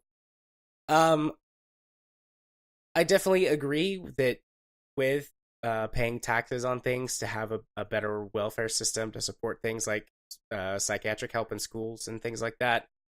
And maybe this could be a bit of personal bias or personal defensiveness on my part, but I don't see a specific tax specifically on violent video games as being the right way to go about it. Like I said last week, I think that a tax, an additional tax on the industry as a whole, would be more beneficial than just a specific tax on violent video games. But I mean, we also do tax specific other things at higher rates. Alcohol, tobacco have various different taxes on them. Then you also have a problem with, let's call it the Powerball problem, where Powerball and lotteries are taxed to fund education, but then that goes to other places. Right. There's also the next part I was going to get to is there have been attempts to tax things like soda in California or New York. Didn't New York at one time ban sodas over a certain size? I think so. Yeah, I think so. And things like that always, or have, at least to my knowledge, caused massive backlash from people and the industry. Whereas opposed to just having taxes on a thing as a whole, like a certain like food and video games are not exactly, apples to apples comparisons, but start just speak for yourself. Charging a tax on sodas, charge a tax on sort of all junk food. There's always going to be a certain amount of pushback from people who don't want taxes on things, but when you're a little more general, I think it's a little easier for people to cope with and understand. And that's where I was coming from on. The next thing about the China thing as well, I'd be careful in praising them for their ecological work. They're still the greatest ocean polluter in the world, large air pollution producer. They burn nearly 2/5 of the world's coal, even more by some estimates. And there's a couple of links to go look at with some infographics. And the greatest waste producer when it comes to industry. I wouldn't be so willing to quickly grasp Chinese propaganda. I think it was more we just mentioned something. Yeah, so in that what I said was that they were, I can remember the specific dates, but they were way ahead on hitting their target goals for solar power. I wasn't necessarily just praising them as a whole, but they do seem to be taking the reins in this respect at this time. I've seen a lot of news coverage discussing how this might be known as the Chinese century, with how they're coming into their own as not necessarily coming into their own as a world power, but how they are sort of hitting a higher standard of living, a much more sort of what you would consider like classic first world status. They still have a ton of problems as a country. and there are many who say that their economy is basically unsustainable due to how much subsidizing they put into pretty much all of their industries. And to very briefly skim this topic, one of the reasons that Trump and others are in that camp saying that they want to punish China for pumping so much steel and aluminum into the market is because China heavily subsidizes that industry to create jobs for their local economy. But as a result of that, they're making so much that they can't use it, so they're having to dump it into the market, and it's destabilizing prices. So, things like that are definitely not exactly the right way to go about doing stuff. Pumping up that growth artificially as opposed to letting it happen naturally, there will be consequences for that. So I wasn't trying to say that like China was the greatest or anything like that. I just was remarking on the fact that they were hitting their solar energy targets ahead of schedule. Anyways, the final part. Also, we can look at how internet culture is affecting youth and thus moral fabric. The newest generation have shown the greatest social withdrawals as well as the greatest growth in things like depression and suicide. These kids are more isolated and more drawn into degenerate subcultures which promote dangerous practices of self-harm or messes with their perception of reality. So, to some extent, maybe.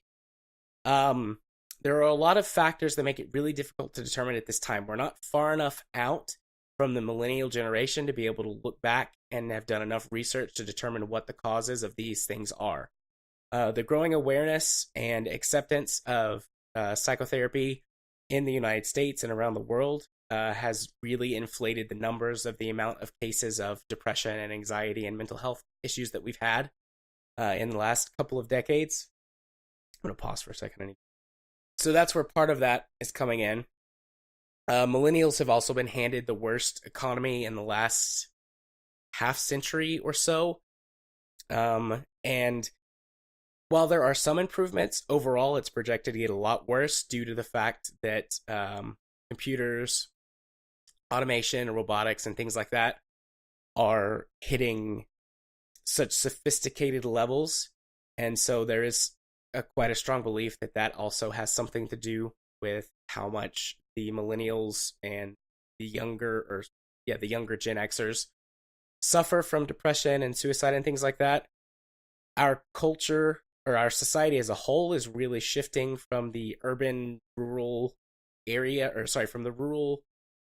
to a more urbanized area, which leaves a lot of communities high and dry with, again, economic issues.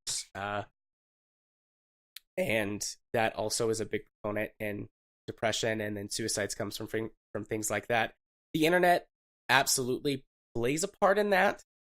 I did some studies while I was in undergrad and working on my master's degree that dealt with this sort of thing and how the internet is affecting culture. It was really hard to draw some conclusive data. What I was able to find when I did that research, and this has been anywhere from 2 to 6 years ago, depending on exactly when I did it. But the data that I was able to pull together showed that millennials in particular actually were socializing more. They were socializing less with those around them, choosing to find communities online that had their same set of belief values, which carries its own set of positives and negatives. I'm not just saying that that's a good thing. You get an echo chamber of like r/the Donald, then you get a community of hatred-filled people, and that's not good. But it has based on the research that I did, it seemed to have a more net positive as opposed to probably in another 10 to 15 years, we'll really be able to pick through all the data collected for the generation and maybe some of, what is the next one, Gen Y, and put some of that together and find out what the real causes of all of this is. But we're still too close to it to really determine how much of what thing is causing how much of what issue. I do have one question. Do you think the internet has also amplified some of the fringe where it's more apparent that these are happening? I would say so. So it's not so much you know, that the problem's worse, the problem is just louder. Yeah, used to you would have, all these people existed with all of these problems and issues before the internet was a thing, but it was much harder to communicate with anybody. But the internet brings the entire world together in a glorious mess. Essentially, one big mess. There's been a lot of cultural projections and studies done on how the internet is both creating its own new culture, but also tearing down a lot of old cultural identities, and where classic culture tradition is disappearing in places, and what sort of things might be gone in the next century or so, just because culture is becoming so homogenized. Some people believe that's a good thing. Some people believe that's a bad thing. Personally, I think it's a good thing. I'm a globalist. I'm for a one world government. Basically, I want the sci-fi universe where instead of there being dozens of hundreds of governments on the planet, you just have the Earth government. Also, you want Star Trek. Pretty much, yeah, I want Star Trek. You just want the holodeck. I mean, that's a good start. I'd take that. I hope I'm not the one that has to clean up after. And I mean, there are problems that come from that too. I'm not trying to glorify this one world or however you want to refer to it. There are issues with having a homogenized culture, but I think the benefits far outweigh the risks and the detriments that come from it. So, yeah. He ends his email, or she. Does it say? I don't think so. I don't think. Okay. Docile Fossil ends their email. Anyways, that's enough for the politics. Thank you for reading and have a good day. So, yes. Interesting, thought-provoking email. We read through it a couple of times before we decided how we were gonna talk through this, because politics can sometimes be tricky, and when it's just you and I up here talking about whatever we want with no input, it's easy. But we wanted to make sure we handled this in an adult, which manner. Is why you've done the talky bits. Yeah, we hope you've done your email justice, Fossil, and I hope that I didn't scare you off by getting all educational or you got that whatever. Good book learning. I do. I paid good money to get that good book learning, so I'm glad I'm able to apply it on an internet podcast with a niche audience. But I've pretty much, I think, just blown my voice out. I don't know if you can hear how scratchy I am, but I think I might be done. Maybe we should have done the news topic just to give me time to talk, so you could have rested a little bit more. A little late for that, though. Yeah. Oh well. Want to move on to the part of the podcast where I go first? Are you sure you want to go first? Yeah, I might as well just get it over with. I'm going to take a drink of water first. All right. If you want to find me on the interwebs, on YouTube specifically, search for Gaming Psychologist.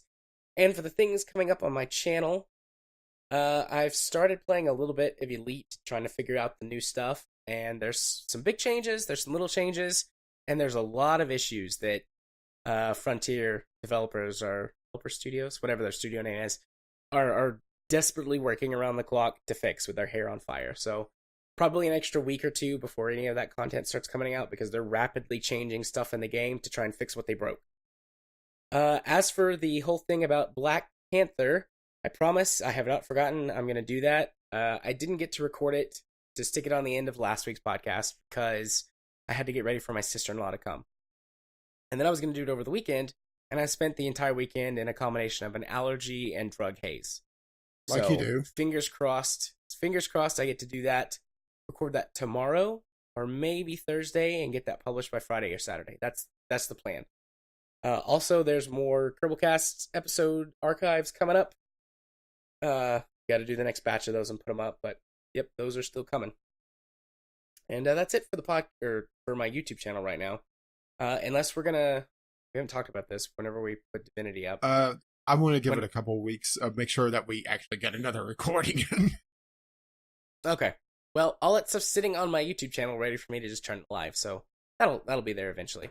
If you want to follow me on Twitter, where you can see me tweet about all kinds of things, this week it's been politics and allergies. Politics is pretty heavy on my Twitter account for the last 18 months, and isn't going anywhere anytime soon, I don't think. Although I did have an interesting tweet today about an awesome Catholic priest that I met. And you can check that out over on my Twitter at JMA4707. If you want to watch me stream games on Twitch, you can do so over at twitch.tv/jarthur4707.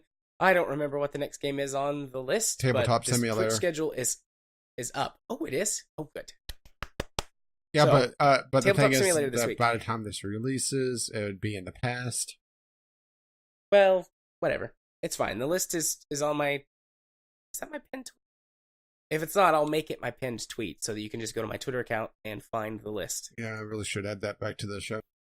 Also, if you want to be my friend on Steam, you can do so by sending a friend request to jarthur4707 on Steam. I accept all friend requests from lovely people. I got everyone's questions posted on our sheet. Sheet. Or on our notes page. Our show notes page, so that we have them. We just had a really, really full week this week, and we had a letter, so we didn't do a question. But I have your questions. They will be coming soon-ish. And if you wish to let them know exactly what episode of the podcast you're coming from, password for this week is Chupacabra. I feel like you've used that one before. I didn't find it on my list.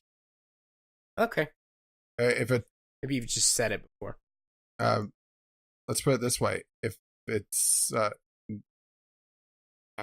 I've used it before, I didn't copy it down properly because I have a list of all my words, including the episode that we didn't get to do a password because your power went out. Right. Forgot about that. Anyway, Chupacabra. So, my YouTube channel, it's a light week once again, just because I sat down and I didn't feel like playing Civ. Maybe playing Civ was a bad idea. Maybe it's just have my SEO not set up right. I'm just not attracting any attention. Granted, my YouTube channel is kind of light on traffic anyway, since I got demonetized. Fuck YouTube. I just saw a major dip on my overall views, so I'm not sure if it's just that or it's just I suck at Civ, which, okay, I suck at Civ. Still, that doesn't hold people back from watching videos anyway, right? Absolutely. But I do have RimWorld still going on. Netherwallop is actually doing fairly well. We just came out of a toxic fallout. And I was talking about Dwarf Fortress Lights, and, well, I have probably 600 hours in RimWorld. Probably more than that, actually. I'd have to sit down and look at the master list to try to even calculate that. But, yeah, RimWorld's still ongoing. Interesting things are always going down. The next episode is really funny. I'm going to tease the title of it. One problem solves another. All right. Yeah. But RimWorld's still ongoing. We'll hopefully keep that going for quite a while because I really enjoy RimWorld. Divinity, want to give it a couple more weeks, see if we could build up some episodes so we could have a little bit of a backlog for when you die of your allergies again. I mean, can you blame me there? No, it'll definitely happen. Ragweed pollen hasn't even started yet, and that's the worst one for me. Maybe we should just put you in a bubble. I would love that. Katie wouldn't. Well, she'd get over to be fair, the technology for teledictonics has really come along over the years. Actually, there was a GIF on Reddit today of showing just how far it's come up. I'm sure you've seen it. If not, I don't think I guess you're going to have to go hunt it down. At first, I didn't realize what it was. It's like, what the hell? Oh, that's a dildo. But yeah. We're way off course. What else is new? Well, not the Sunday Sampler because, well, actually, the Sunday Sampler will be new because it's a game I've never played. But that's kind of the point. And, well, you already know my plans for it, and I'm looking forward to it. I haven't done my playtesting for it yet. Let's put it this way. Next week's going to be an interesting games we played. Looking forward to it. I had to teach you. Whenever I got that code, I was so happy. But you'll have to tune in next week, or just check out my YouTube channel, Game with Caffeine Rage, to see exactly what the Sunday Sampler holds, or just see me tweet on GamingOCR on the Twitter. I was bitching and moaning about the YouTube scheduler misfiring again, and RimWorld not releasing on time, which the YouTube scheduler just sucks. Yeah, I have issues with it fairly often. Let's just put it this way: I realized that my video didn't release, and I thought, okay, I just didn't hit save preferences. I loaded up and it said there was an error saving your date. Well, the date's right there. Oh, for fuck's sake. Fucking YouTube. If there was a good competitor out there, I would switch. But there isn't. But let's finish our ending spiel so you could go rest your voice or just go die. Yeah, I gotta go wake Katie up too, so. Yeah, well, if you wish to contact us, I said it in the beginning of the episode, so I'll say it again, vglpodcast@gmail.com with your letters, voicemails, gaming-related topics, or questions. Or just tweet us, VGLPodcast. If you wish to help, now I'm tongue-tied at the end. If you wish to help pay for this absolute madness, you could help our Patreon, patreon.com/VGLPodcast. And our glorious, glorious patrons have helped pay for our website, vglpodcast.podbean.com, which hosts the show notes and RSS feed. Or you just catch us on iTunes, Google Play, Stitcher, or our personal YouTube channels, which we've already plugged. Our intro and outro music is On the Ground by Kevin McLeod, and you can find his work at incompetech.com. And as always, as his lovely music starts to roll across my voice. Well, bye I now. didn't say your lovely voice. Nah, I rarely say that, just sometimes. Yeah, well, maybe froggy voice. My croaky voice, my scratchy voice. Regardless, bye-bye. Bye-bye.